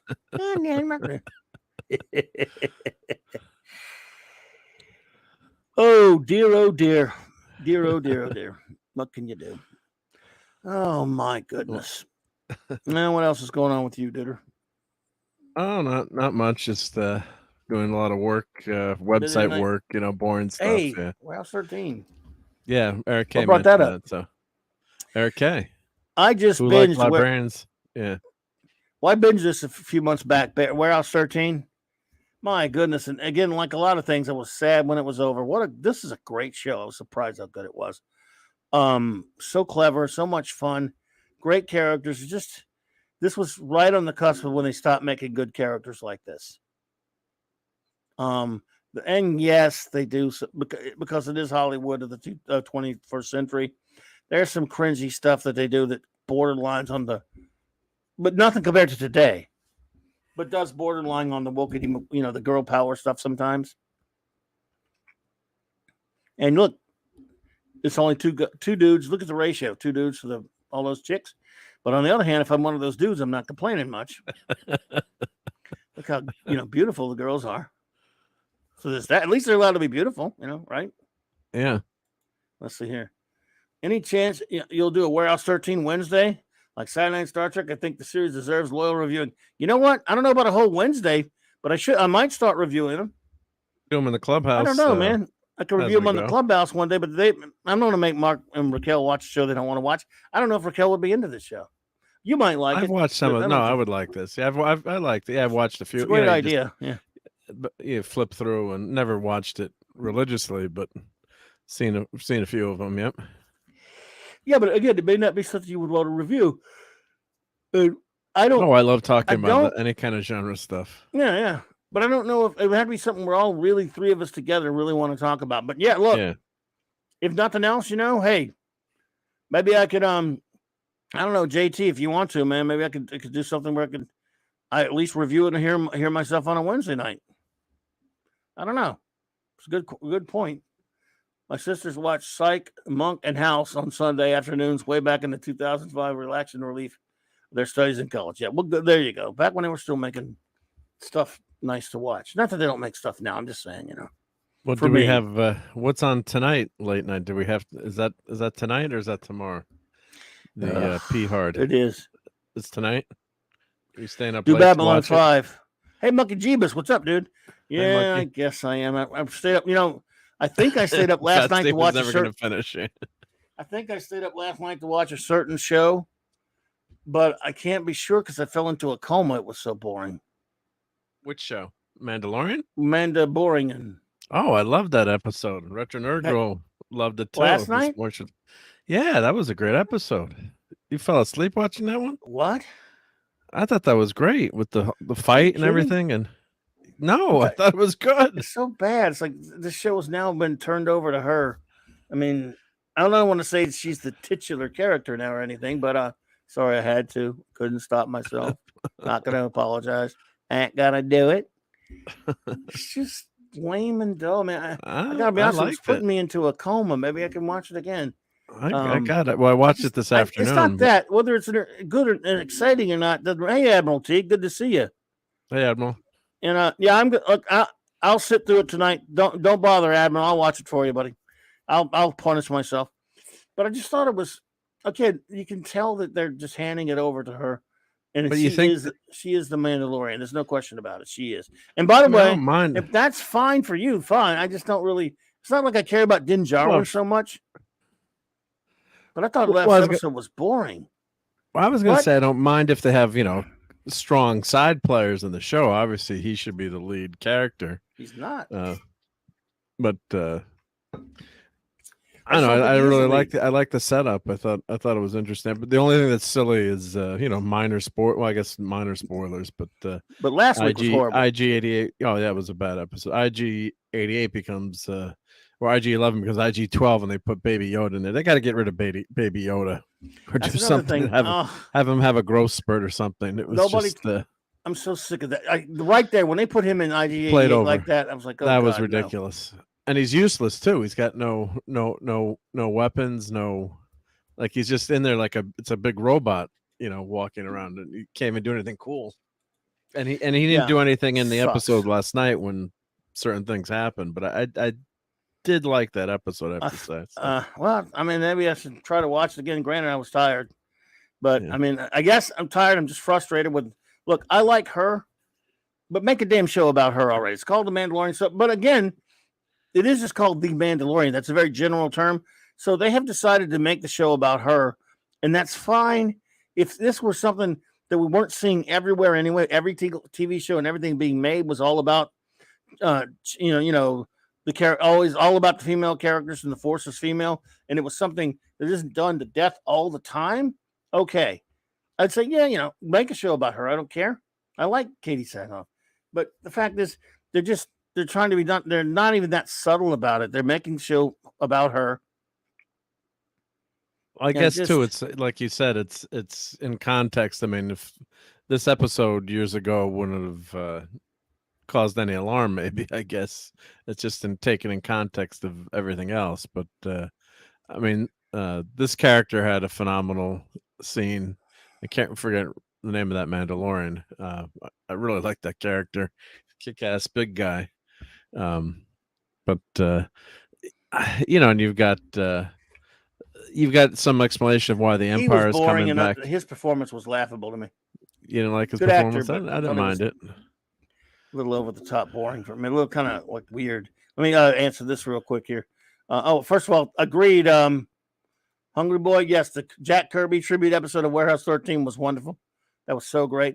Let's see. Alejandro said, when did you last talk about Adam Adamant Lives? I asked so I can go back and listen to whatever stream it was while I play video games. I don't think I did a whole show on it or anything, Alejandro, and I couldn't tell you. I mean, it could be a year or so now. I could try to remember, but it was just one night in passing. We were talking about different shows. Could be a year or more, like I said, and we talked about it. I've talked once or twice. It's come up, but I haven't done any kind of show where we were set up to talk about it, if that's what you mean. So I'm not really sure, sir, but I would love to be able to just tell you where it was. If I can think of it, though, I would let you know. But we haven't done a show about it yet, though. If I had, then I would know specifically, what show was about that. But it is worthy of talking about. Who knows? Maybe I'll watch it one day, and we'll do a report on it or something on the Clubhouse, if nothing else. So sorry about that, but I just don't know exactly when that was the last time it came up. I know Mark was probably here. We probably mentioned it once before, way back when. But that's basically, I can't remember exactly. Yeah, it's tough to. Yeah, you did mention, but there's probably no way to search the YouTubes for that. Yeah, unfortunately. We'll see. Hungry Boy says, he said, we didn't do a segment on it. I suggested that Clobby share it with Raquel. Oh, yeah. Okay, that's what it was. It came up. It came up last year sometime on the Clubhouse. Okay, yeah. Sorry about that, dude. Yeah, the Clubhouse is always on 13s. I have a Clobby's Clubhouse playlist where all the clubhouses are on that playlist on my main page there, Alejandro. And that has all of them, but I can't exactly remember how long ago it was to save my life. It's been so long. So anyway, and these guys in the red, that they were like, what the hell is these? What is it with these dudes? Well, they finally actually could fight, unlike the fight with Ray. I mean, which is ridiculous when you watch that in slow motion. All right, you've talked me into it. I'll try to wake up and watch it one day. I mean, I don't want to ever make you watch that, but it's all fair. You're worth it. I thought it was pretty. I liked the ending, although there was some tragic stuff in the ending. But I thought the payoff was going to kind of explain, how the Empire came back, or the New Republic fell, but which the Star Wars sequels just so epically failed. It was just a disaster. So. And unfortunately, every time I'm watching this, it's just telling me where this is going to end. I know where it's going to end up, so I wonder why I'm watching it. But it had some good action sequences, and as JT Kirk is saying, Katie Sackhoff is a good actress. Now, if you just had her on for like 3 or 4 episodes, you had an arc, and then she goes away, that's different. But if is she going to be like a co-star, or I don't know. I mean, of course, if they've done, it's her show. Like, would we be complaining if Gina Carano had taken over the show? I mean, she's not. Yeah, no, I wouldn't complain. But if they just come out and said it, but no, actually, I would have. She's not a Mandalorian anyway. Right? I think if they made, I would have said, look, make it about the Mandalorian, and that's that. At least that she is a Mandalorian. I'll give them that. Yeah. So I don't know. I mean, I just don't think they should. I think make it about the show, who the show's about. How about that? By the way, it was before Mando. Before I was painting for Raquel Clobby. It was before. Okay, it was before August of 2022. There's ballpark there. Sorry. Go ahead. Yep. Well, I was going to say, and part of the problem is Mando keeps getting captured. He's not being as kick-ass as he should be. And Baby Yoda, when characters inconsistent too. So he's in this episode, I don't want to give away too much if anyone wants to watch it and hasn't seen it. But what Baby Yoda was, Grogu was training with Luke Skywalker for 2 years. Shouldn't he be using the Force and be pretty skilled at using the Force by this time? I mean, he's shown no character. Didn't he fight a Rancor? Yeah. So what's happening? I don't understand it. When you're not consistent, that's what. It sucks. Like in Ant-Man, when they're every second they're taking their helmet off. It's like to show they can see the actors. It's the same thing with finally the Mandalorian. They're putting their helmets back on, but like there's a fight on this cool barge. I love the set design. That sailing barge was awesome. But one of the guys is fighting another guy on the they get into a disagreement over they're playing chess. Let the Wookiee win, and or variant of chess. And then one of the guys, he's like getting punched in the face by the guy with gauntlets. It's like, maybe you should put your helmet on if you're going to get into a fight with the other guy. It's so. JT Kirk said, I don't mind Katie Sackhoff rhymes with. She is beautiful. I couldn't help it. Sorry. She is beautiful and a good actress. BSC to whatever. Having her replace the other characters is just showing how big of a failure the writers had getting anyone to care. And then Oliver says, the moment I saw Mando giving Bo-Katan the Darksaber, it's a sign that she'll be the central focus of the Mandalorian. Yeah, there's no question about it to me. I mean, if you're fine with that, you're fine with that. Okay, but that's what the show. It is about passing the baton, in this case, the saber, to her, because, again, the Force is female. Well, I heard some of the showrunners say, did someone say that she was taking over the show, basically? Or yeah, by doing that. No, one of the showrunners, I didn't read any articles, but I heard, people talking about, they basically said that she's going to take over the show eventually. I've heard things like some people say that Pedro's being a pain in the ass, and that's part of another reason why he has issues. I don't know, but all roads lead to Rey. That's true. We've seen that at the Star Wars celebration. It's all Rey again. Who didn't know that though? Who didn't believe that? So depressing. That Star Wars celebration thing was such a horrible joke. And who didn't think that we were going to go back to Rey? I don't know. Anyone out there didn't think we were going to always be Rey? Well, I was hoping we get retconned or something, but we are hoping it. But you can hope things. But did you really? I didn't ever believed it. Not with these people. But you never. I agree. You never know what could happen. I understand the hope because you never know what could happen. But If they'd Never done felt it. decent sequels and had Luke, Leia, and Han together for, you know, basically 3 movies. Of course, Carrie Fisher tragically died, but if they'd had those characters together, and that last movie, the new characters are kind of sidekicks, short rounds per se, and then they hand the torch off, in the last movie. Then I wouldn't mind a movie about Rey, but this what they did to Luke Skywalker and just wrecking the Star Wars universe, bringing Palpatine back. It was that last movie was laughable in its conception and storyline, just totally ridiculous. So, that that's the problem. It's not Rey herself or the actress. It's just the stories have been so poorly written. Finn had been. If they should have had this, the Skywalker, or they should have had the twins. They Mara Jade should have been in it. Now they're going to do all this EU stuff. Now they originally said they had no additional material. Now they're taking all the EU material to use that. So it's a real shame, because there was all those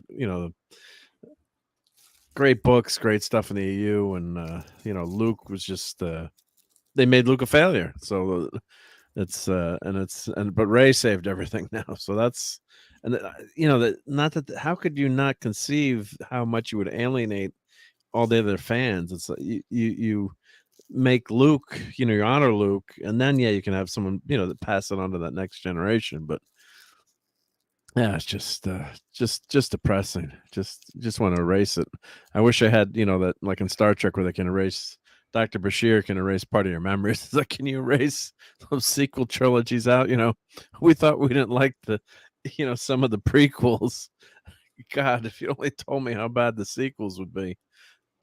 It makes I'd rather watch Jar Jar Binks any day than Last Jedi. Sometimes you never know how good you have it. Yeah. But that's a good point. Could not be reached. It says they wanted Lone Wolf and Cub and ended up with Adventures in Babysitting. And, that was a mistake to keep baby Yoda. So what can you do? Who cares? Well, it worked. It worked for that one season, but then Right. season 2, he goes off with Luke, and then that's it. Maybe he could come back once in a while, but why is he such a ridiculous cat? He's frustrating to watch on the screen now. He's annoying. Boy. Oh, he is annoying. We said Mark wants an eternal sunshine of the Star Wars mind. He does. I do. Yeah. Donnie says, "Gee, I love Adventures in Babysitting." Well, yeah, it's a fun movie. It was just a joke about both the original and the 100th Disney Channel original movie, to be honest. Well, I wouldn't want you to not be honest about that, but is there a 100th Disney Channel original movie? What is they copied it? They cloned Elizabeth Shue? Was that a sequel you're talking about there, Donnie? Did they make a sequel to Adventures in Babysitting or something? I've never heard of that. Was that the first movie with Thor in it? Jon Favreau was Thor in that movie. Maybe Thor. Last trilogy was so meaningless, destroyed all hope from the initial trilogy. No, exactly. He says Adventures in Babysitting is awesome, just not as a Star Wars plot. Yeah. Remake. Okay, I got you covered. Okay, I figured. Why not? How silly me. Why wouldn't they remake it? Mr. Angel, what's up, chef? You can't do Adventures in Babysitting because the movie falls apart as soon as you have cell phones and AAA. You have to change this. Like they're movies from the 80s and even into the 90s. Doesn't work. It don't work as plots today. Maybe they remade it they set it at the same time period. Yeah, doesn't she get a flat tire when she's driving with the kids to go? How many movies have you watched that wouldn't work today? Commando can't happen today. Why couldn't Commando happen? What do you mean? He has to kill the guy on the plane, then with the phone, the phone, try to get to a payphone. Yeah, cell phone kills that's right. Yep. Cell phones completely changed. I thought you were going to mention jumping out of an aircraft going at 400 miles an hour, but that you can do today. They can still do into the swamp. What would be the point? Because the guy has a cell phone. Hey, look, Arnold is fixing potholes on the street now. He can do everything. He can jump out of an airplane. Yeah, he can. And he can fix potholes. If anyone saw that, he was so mad on the street. The potholes were screwed up, so he got some asphalt and fixed it himself. I will defend the Mandalorian a little bit here. it's still, I don't care what everyone, it's still not as bad as P Hard. I mean, for me, it isn't. It's just not good. I don't think it's any good. And last week's episode's so embarrassing. And that's the baddest about anything there is. But I mean, a couple of episodes I've hated, and a couple of episodes have been sort of bland. There's not one. There was one I thought was sort of okay, but in this episode, I guess just I fell asleep. Maybe I need to try to stay up, but it's still not as horrible as P Hard. But everyone thinks, well, P Hard. Now you've got again. By the way, I'm going to stop. I'm going to stop myself and say, don't play that game like everyone else is. You're saying, well, at least it's better than. I don't care. You can love both. You can hate both. You can love one or the other. But it doesn't even. It makes no sense to just if all you've got though, because I see people like tweeting out stuff like, PR season 3 is better. That whole thing where they put the name of something, they got that little symbol that means better than whatever, you know what I mean? Which Yep. that little PR season 3 is better than Mandalorian season 3. And I've seen people tweet that out. First of all, that's debatable. And then maybe some people might know that they both suck. Some might want, again, like I said, you can like both, like one or the other, like one better than the other. Either way is all fine and good. But if that's all you're doing, like a little gotcha, because you saw somebody trash P Hard and you're so butthurt by that you say, well, it's better than Mandalorian. Well, what if they trash both of them? What are you going to do then? Yeah. Well, you just hate everything. Well, I'm trashing both of them. But I can't stand when people do that. So if I had to take that stance, I would say that it's better than P Hard. But the one Mandalorian sucks. If it makes you feel. Plus, I'm not as gung ho on Star Wars anymore either. I have to say, so it's just been so wrecked so much that if I get an entertaining episode, I try to erase the future or forget the future. But I just love Star Trek so much. So, and I finally did watch the Red Letter Media review of the last 3 episodes, and they finally were pointing out some things that were nuts in it. So it's like they're starting to choke on it a little bit. And they still say some stuff that's good that isn't, but yeah. Well, I think some of the character stuff is good, but that's the easy stuff to get right. The way the characters interact. Although Geordi was just in the beginning was such an idiot. Good night, Alejandro. Dear Alejandro, thank you for hanging out. But when characters don't act like characters, but for the most part, the interactions have been good. Worf says ridiculous things like I was going to send you heads to keep. I mean, just stupid. Unless it was supposed to be a joke, but he never. I guess it was supposed to. If you want to give him the benefit of the doubt, it was supposed to be a joke, but it's like dumb. Because he's a pacifist. As a pacifist who's killed more people on the show, or things that are ridiculous, like Rafi gets into a sword fight in the hallway when everyone has phasers, and then finally in the end, like one guy pulls out the phaser and Worf shoots the guys, and they're arguing about her technique. It's like, why would you run down a hallway with swords, short swords, when you have phasers? I'm yelling at the screen. What the WTF? Wait a minute. You've got phasers. The other guys had phasers. I don't know. So bad. What I heard a theory today. Again, theory, because I haven't seen it yet. But people like to talk about fan theories. Some people think they might kill Riker. Oh, they better not do that. Oh God, I'll laugh my ass off. They're going to kill somebody. Where am I going to get my clam pizza? You made the best clam pizza, Riker. They're going to kill somebody. Well, they will kill someone, yeah. I assumed it would be hard, though, since he's already dead. That would be funny, but he's already dead, so it doesn't have anything. Mr. Angel says, Doomcock had a great comment about Grogu. One day he will start speaking in a Boston accent saying, yeah, I could talk all along. Yeah, I could talk all along, crackers. I just didn't want to speak to all of you morons. Good point. All hail Doomcock. So, yes, I don't know. They might kill him. Well, we'll see tonight. We got 2 more episodes, right? Yeah, you won't see shit tonight. Then tonight will not. To know with Jack Crusher, the mystery box on Jack Crusher. He's going to be a Borg or a Power Wraith, but a Borg, I think. Maybe a Power Wraith Borg. I don't know. He's gonna be a Borg because that's why they were trying to get Locutus. Oh, back. because of his DNA got messed up or something. Probably. But you're born human, and then the Borg convert you later. There's no They don't genetic know Borg anything. race. You're talking about the idiots that write this show, dude. I mean, So- remember when the little babies were born, and then they show they were putting all Right. the implants on them? How creepy that was! But yeah, He's going to be a freaking Borg. What else could he be? Some kind of weird Borg version. I don't know.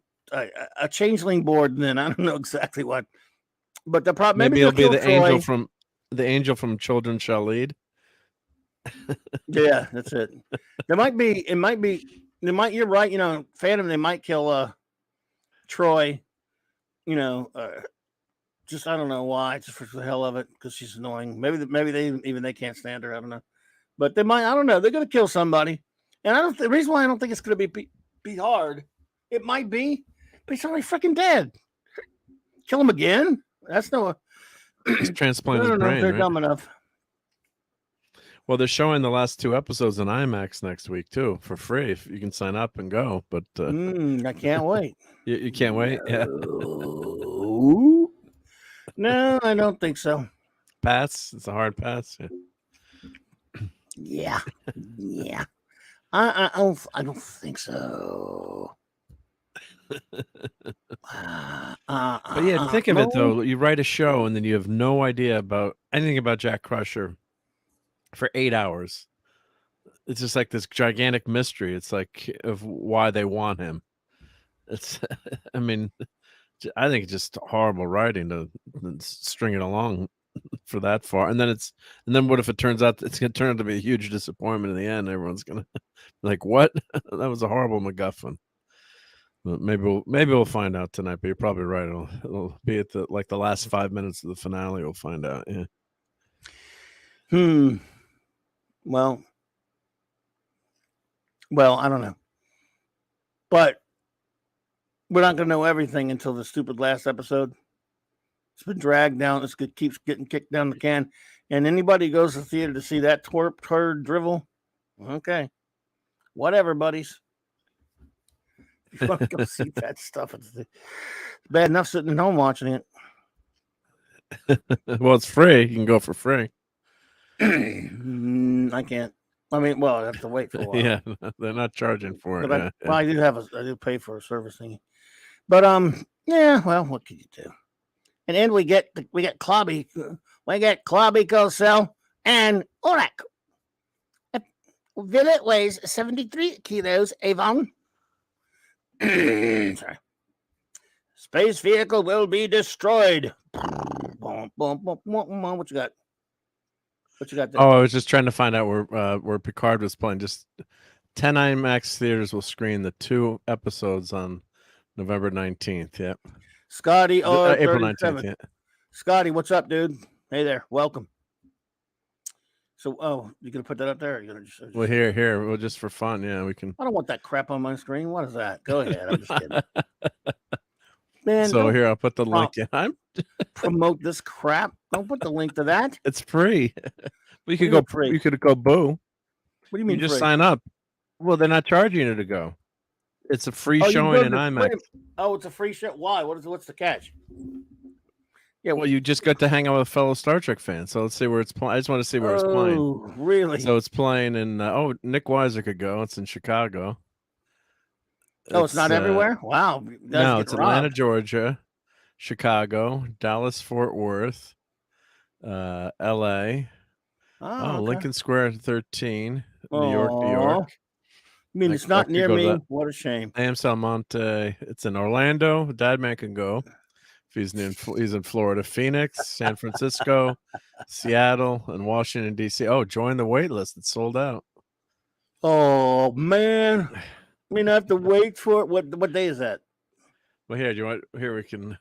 If you must put it on the damn screen, go ahead. Yeah. Jesus. Oh, Jesus. Yuck. Come on, Mark. Yeah. Shit, man, garbagey, shitty crap, garbage filth. So Atlanta, And but it it's all sucks. sold out. Yeah. How do you know? What does it say down there? What's the join wait list? Oh, okay. Wait a minute. It So- says join wait list. I mean, what happened? Wait list. Well, oh, because wait list. That means it's sold out. Gotcha. it's sold out. Yeah. Okay. Is this all the And I same? guess they're gonna have the cast talking before they're gonna have a live Q&A that they'll beam into each theater before the finale. And I guess they're gonna show. I think they're showing the last 2 episodes, so you get to watch the episode that's on tonight, and then next week's finale. Yep. Join waitlist means it's already sold out. Yeah. Well, why bother joining the waitlist? Well, maybe the board could come in and steal someone's, kidnap someone, and then they can't use their tickets. Yeah, I don't know. What the hell? Why don't you just say sold out on it and leave it at that? Well, I guess you if I can't do anything right. Yeah. Click on it, see if you can get on the wait list. Let's see, join wait list. What happens? In Atlanta. There you go. No more passes available. You join the wait list to be notified once more passes are available. Oh, Donnie says, he says, I wish I could go there, but I'm better off watching Mighty Morphin Power Rangers once and always instead. Yeah, hey, look, I would watch a Mighty Morphin Power Rangers finale like 100 times, buddy. I mean, not finale, a marathon, I should say. Yeah. So Scotty says Shatner's in the finale. Hey, yeah, right. I hope not. God, if that happens, I'll see you all later. You'll never see me again here. You have a heart attack. Yeah. I don't think I could deal with it. If he ruins him, if he disgraces himself that much. I mean, I had trouble dealing with. I was traumatized for years that Leonard Nimoy disgraced himself by being a part of the filth in 2009. Don't get me wrong. I still loved Nimoy, but I was mad at him. And just. However, at the same time, understanding, look, my money's money, gig's a gig, But I'm still, on a personal level, very disappointed in him. Well, he probably, I guess, did he read the scripts and stuff too? The execution of the movies. He didn't care. He wanted money. It's money. He knew it was garbage. So, I'm just saying. And at least Shatner not being in it was something that at least Shatner didn't do that to me. If Shatner does it, yeah, I'll probably try to find a way to survive, but man, it won't be. I would, and look, hey, I mean, I know Scotty might be kidding unless he knows something I don't. I would not doubt it. I mean, in other words, it won't surprise me. The one thing, Scotty, whether you're kidding or not, whether you've heard something or not, it won't, if it happens, it'll do a lot to me, but it won't surprise me.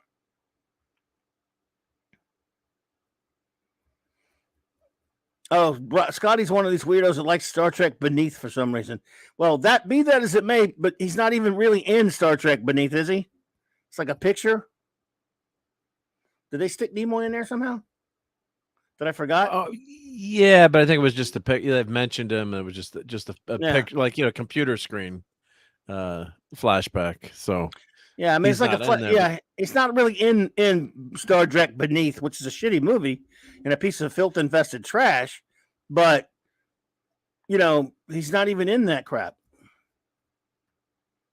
Really, he was barely into dumbness, except for he did a very Facebook, end. He did like a FaceTime message. Really, right? I think so. Yeah. Hey, Scotty, I try to take you seriously because it's respect, man. But I understand, but I get you. At the same time, I understand the joke. I happen to be a joke. What if at the end Shatner comes out and goes, "What you just saw was the biggest load of crap in Trek history"? Then I'll be all for it. Hey, Sean Carter. Hey, Sean. Yeah. There you go. You are in no position to judge Leonard. I'm sorry, but I am definitely in the position to judge Leonard. I have made my judgment. My judgment is he was part of the filth and he collected money. Actually, again, he was really no part of Beyond, but he was part of the filth. This was his whole MO. He's whole such career. A good actor. Like even in that bad movies, I just love watching him. I love Leonard Nimoy, but not in filth though. Him disgracing the character of Spock. But you know what? Like I said, I was mad at him, and I just like you could be mad at a loved one. He once in his life came out and said, "I'm not Spock." He's the reason that we had the motion picture, which I love and everything, but I think Star Trek should have been on TV. I'm not Spock. Oh, that much money, I am Spock. Beyond, was good. I agree, except for the fact that it's a piece of garbage. Nemesis is trash. You're not going to get me to defend Nemesis. By the way, that's a ridiculous one or the other. Why can't you just like both? Or you can like both. Here's again, Scotty, simple math for you. You can hate both. You can like both. You can love both. You can dislike both. You can like one or the other. They all work. But Nemesis is poo poo. That's a ridiculous story. Nemesis I just watched it again story. because I hadn't watched it in so many years, and No. and then of course then you reviewed it on Saturday Night Star Trek, but Yeah, I mean the performances are just so over the top, and it's just it's another failed attempt at Wrath of Khan. Basically, they're trying to get have Picard have his Khan moment with his clone, and just. I mean, some parts are of it okay, like any Star Trek movie, and you get a couple of bits here and there. But I remember going to see that in the movie theater. And we were actually late. The first time I've been late to a movie, Star Trek movie, because back in the day, I used to go 6 hours early and wait online and hang out with all the Star Trek people online. It was like a mini con. It was so much fun. I get there with my buddy who always goes see all the Star Trek movies. Like, there's no one here. There's 20 people in the movie theater. It sucks. And then we got in with the scene with the was it the Beastie Boys playing, and they're going on their 4x4s. Like, what in Beyond and Beneath? You mean? No, in Nemesis. Nemesis. By the way, there is a comparison. Nemesis is crap, but it falls under the umbrella of Trek, just bad Trek. But it's legit Trek in the legit canon, unfortunately. Beyond is not Trek. It's Jar Jar Abrams' filth, bad reboot filth. So there's one thing. But I think Scotty just likes seeing Star Trek people riding motorcycles. Let's just a minute, Scotty. You like seeing these characters riding you're a motocross guy. You're probably a fan of motocross, which is perfectly fine. I used to watch it. And you got to see people wearing so-called Star Trek, Starfleet uniforms, riding motorcycles, and you fell in love, and that's fine. Yeah, and start Nemesis. I'm like, don't they have hovercraft in the future that could just skim along? Why are they in modern 4x4? Nemesis. It was just so stupid. Yeah. I love Enterprise, but it was a canonical. They could call it canonical, but it doesn't matter. They reference everything. They called the characters Kirk, Spock, and McCoy, but they're not Kirk, Spock, and McCoy anyway. So Kelvin's filth. Kelvin's not Trek.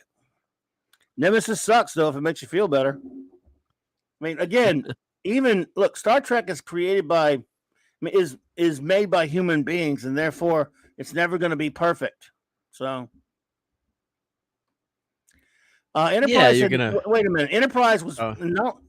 Beyond has nothing to do with Enterprise. Enterprise was poo-pooed a lot. You're right. Not by me. I loved it, but after Beyond gave it no legitimacy whatsoever. People still dump all over Enterprise. What are you talking? I'm the only one that defends it. Not the only one, but Carl Urban's a great actor. He's no McCoy. He was nothing like Bones. Anyway, go ahead. Oh, I love Enterprise too. I didn't like it as much in the first time around and stopped watching it.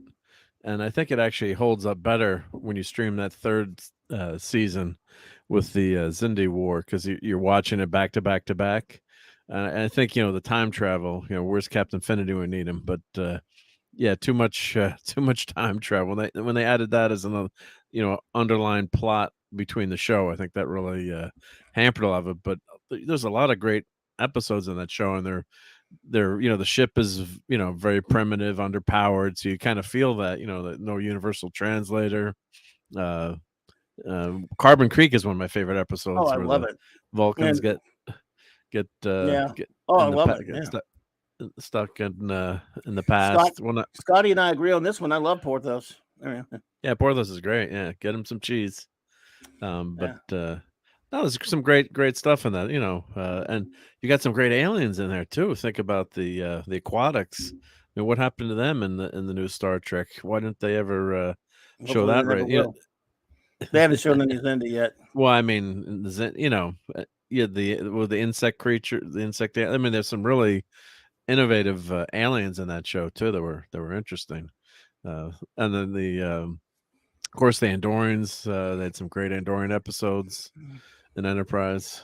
So I really, grew to like it a lot more that second time around. And of course, you've got the prettiest first officer ever in history too. But she does a great job acting. So T'Pau is she does a nice right. nice job. Was it Brian Hepburn? I'm sorry you feel that way. I love Enterprise, but I understand, like like Scotty says, prequels are precarious, and that's true. See, multiple things can be true at the same time. In other words, I could say that I love Enterprise, which I do, but in my own head canon can make exceptions for many of the contradictions on Enterprise, because you probably should look. I love the show. They probably shouldn't have done a prequel show. I don't like prequels much, to be honest with you, folks. And I could honestly say that it was probably not the best idea to do a prequel show, but they did it, and it was made. Nothing I can do about it being made, so I still love it.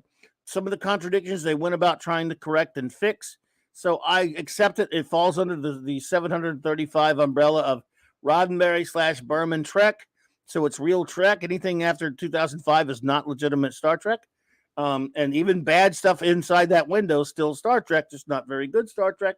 Like Nemesis is crap, but it falls under the umbrella. But I love Enterprise, and I just went back and rewatched it again for the 10 millionth time.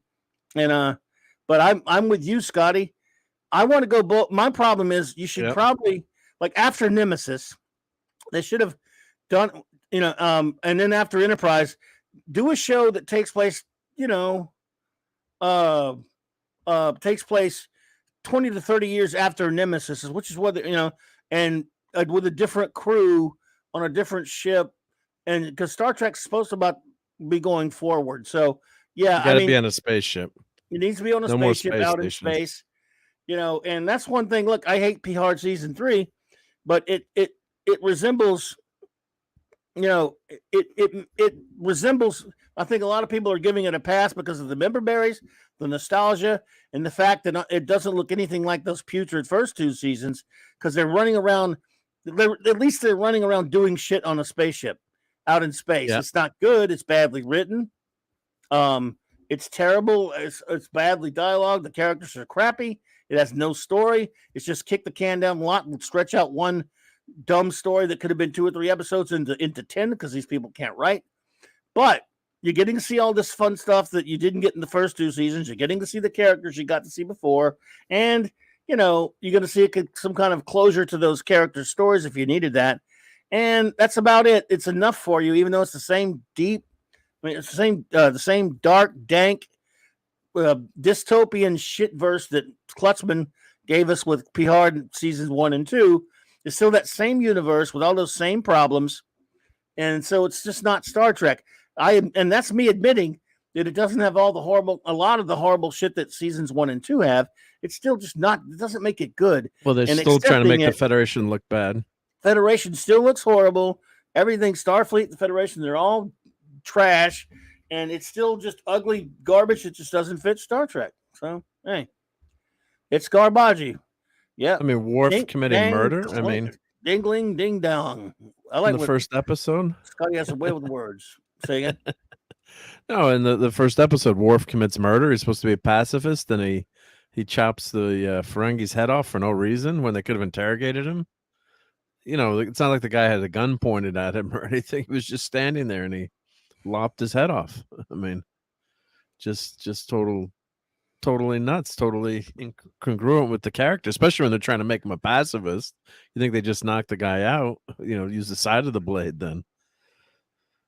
It's just when the characters do things that like that, and everything is so dark and depressing, and it's really they do have some nice moments. You get some nice moments between the characters finally, and Data, it's a ridiculous setup. No, I don't have to deal. It's not canon.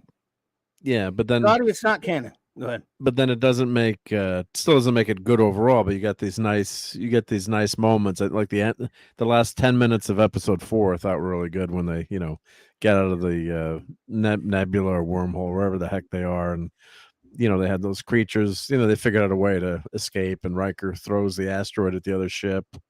There's some good moments in there, but you've got the Captain Shaw acting like an idiot and an a-hole half the time. I mean, people seem to love the character, but just doesn't.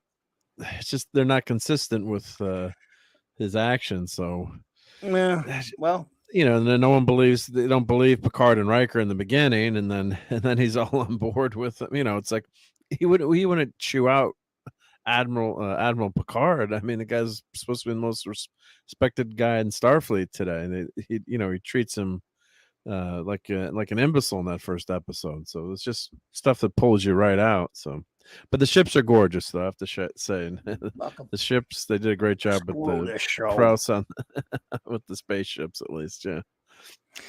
And the hell with it. I'm tired of talking about it. It makes me sick. It's garbage. And yes, I'm gonna sit through the next 2 episodes. And only thing I hope for this show now is that Scotty has a good time, because I can't. But if Scotty does, it'll be worth it. I'm just messing with you, Scotty. But I don't, hey, what? If you love Trek, you got to go through the dark. He says to the light. There is a light. I won't. You don't have to go through the dark. You don't have to watch this crap. But you can. I mean, if you want to. You can turn the brightness on your TV way up, maybe. I don't know if you can see it. But that's it. Everyone in Picard season 3 is older than everyone in this undiscovered country, says Scotty. Yeah, that's true, isn't it? Way older. Yeah. Not having a good time with it. Well, I'm right there with you, Scotty. So let's stop. Talking about the show's making me. I got enough miserable crap going on. All right, I don't get your blood pressure, but the story has been.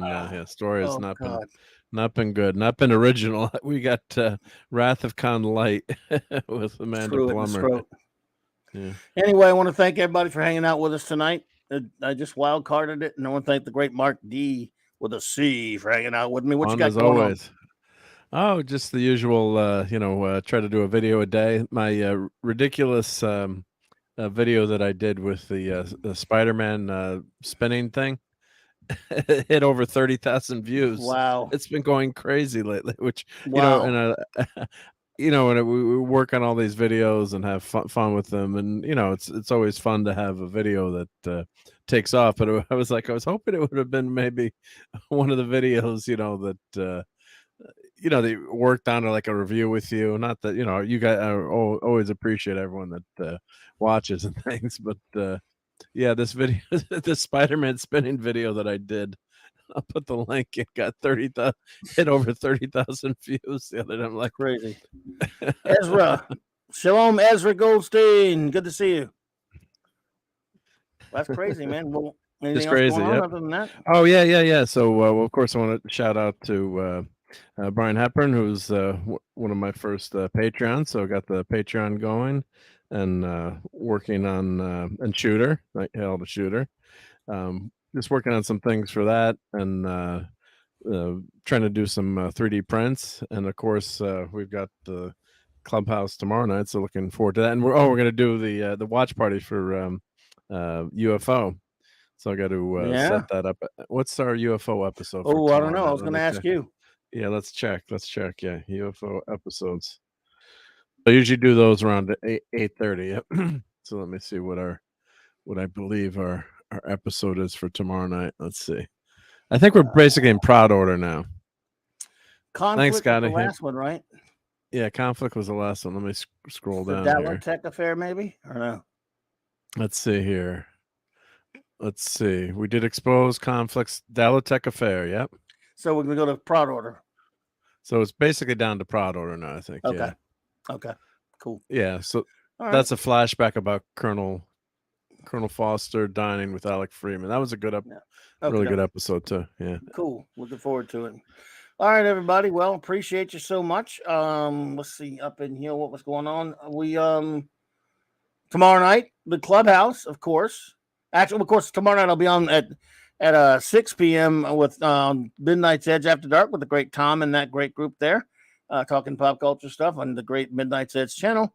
And then, of course, 9 p.m. Central Standard Time tomorrow night, Globby's Clubhouse with Raquel and Mark D. And then I'll be on with Nick and the gang on Friday night, 8:30 Central, for the Comic Shop, Friday Night Comic Shop gang, where we will be reviewing Jim Starlin's, starting out, it's going to take a couple of weeks, reviewing Jim Starlin's Warlock run of the 70s, classic Adam Warlock run there. And then, of course, Saturday Night Star Trek with 4 more episodes of Star Trek Deep Space Nine, reviewing 4 more eps with my wonderful first officer, Raquel R.M. Briggs. And of course, Sunday night, I'll be over hanging out at the Geekery, Sunday night Geekery on the Great Mark D's channel. I got to schedule that. Yep. Thank you. Yep. Yes, indeed. So I appreciate you, everyone. We'll shout out our wrenches and then get out of here. Let you all go because we know we've kept you here late. But of course, whether they're here or not, they get the shout outs. The great bronze wrencher, Eric K. Thank you, buddy. Thanks for being here, my friend. Chris Persia, the Vindicator Wrench of the North. I think he had to run. But great shout out to the great Chris. Thank you for everything, buddy. D. Bud Martin, who will be joining me on a Wednesday night very soon for a review. Reviewing an Iron Man comic. Lord Thoth and Lady Thoth. Avon lives, long live the Legion, wrenching gods and goddesses. My partner in crime on Earth, B, the great J-Man, the wrench without fear. Hungry boy. Artist supreme and painter of the cover of Science Fiction Tales with R.M. Briggs. Super Wrench Kal-El. Maddie's daddy, Real Rich Millionaire, and Fancy Outsider. Thank you all so much for being here with us tonight. Oops. Let's see. I made a mistake. Where am I? Okay. I really appreciate it. You've all been fantastic. Let's see here. Kiko Pets. Never a bad time to mention that. And thank you, everybody, for all being here with us tonight. We really appreciate it. We'll shout out everybody tomorrow night as well. Have a wonderful remainder of your night. You got through half the week. Congratius. And, well, good night, everybody. It's Clobberin time.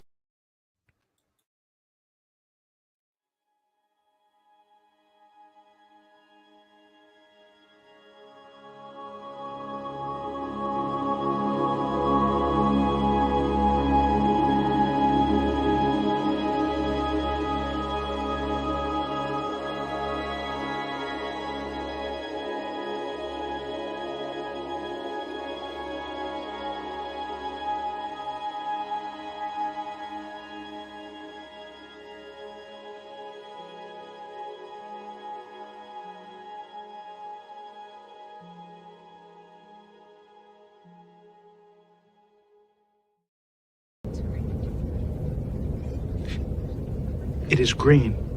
No bloody A, B, C, or D. Get those nerds! Nerd! Nerds! What? It's clobbering time! Clobberanimo! I just love clobbering time.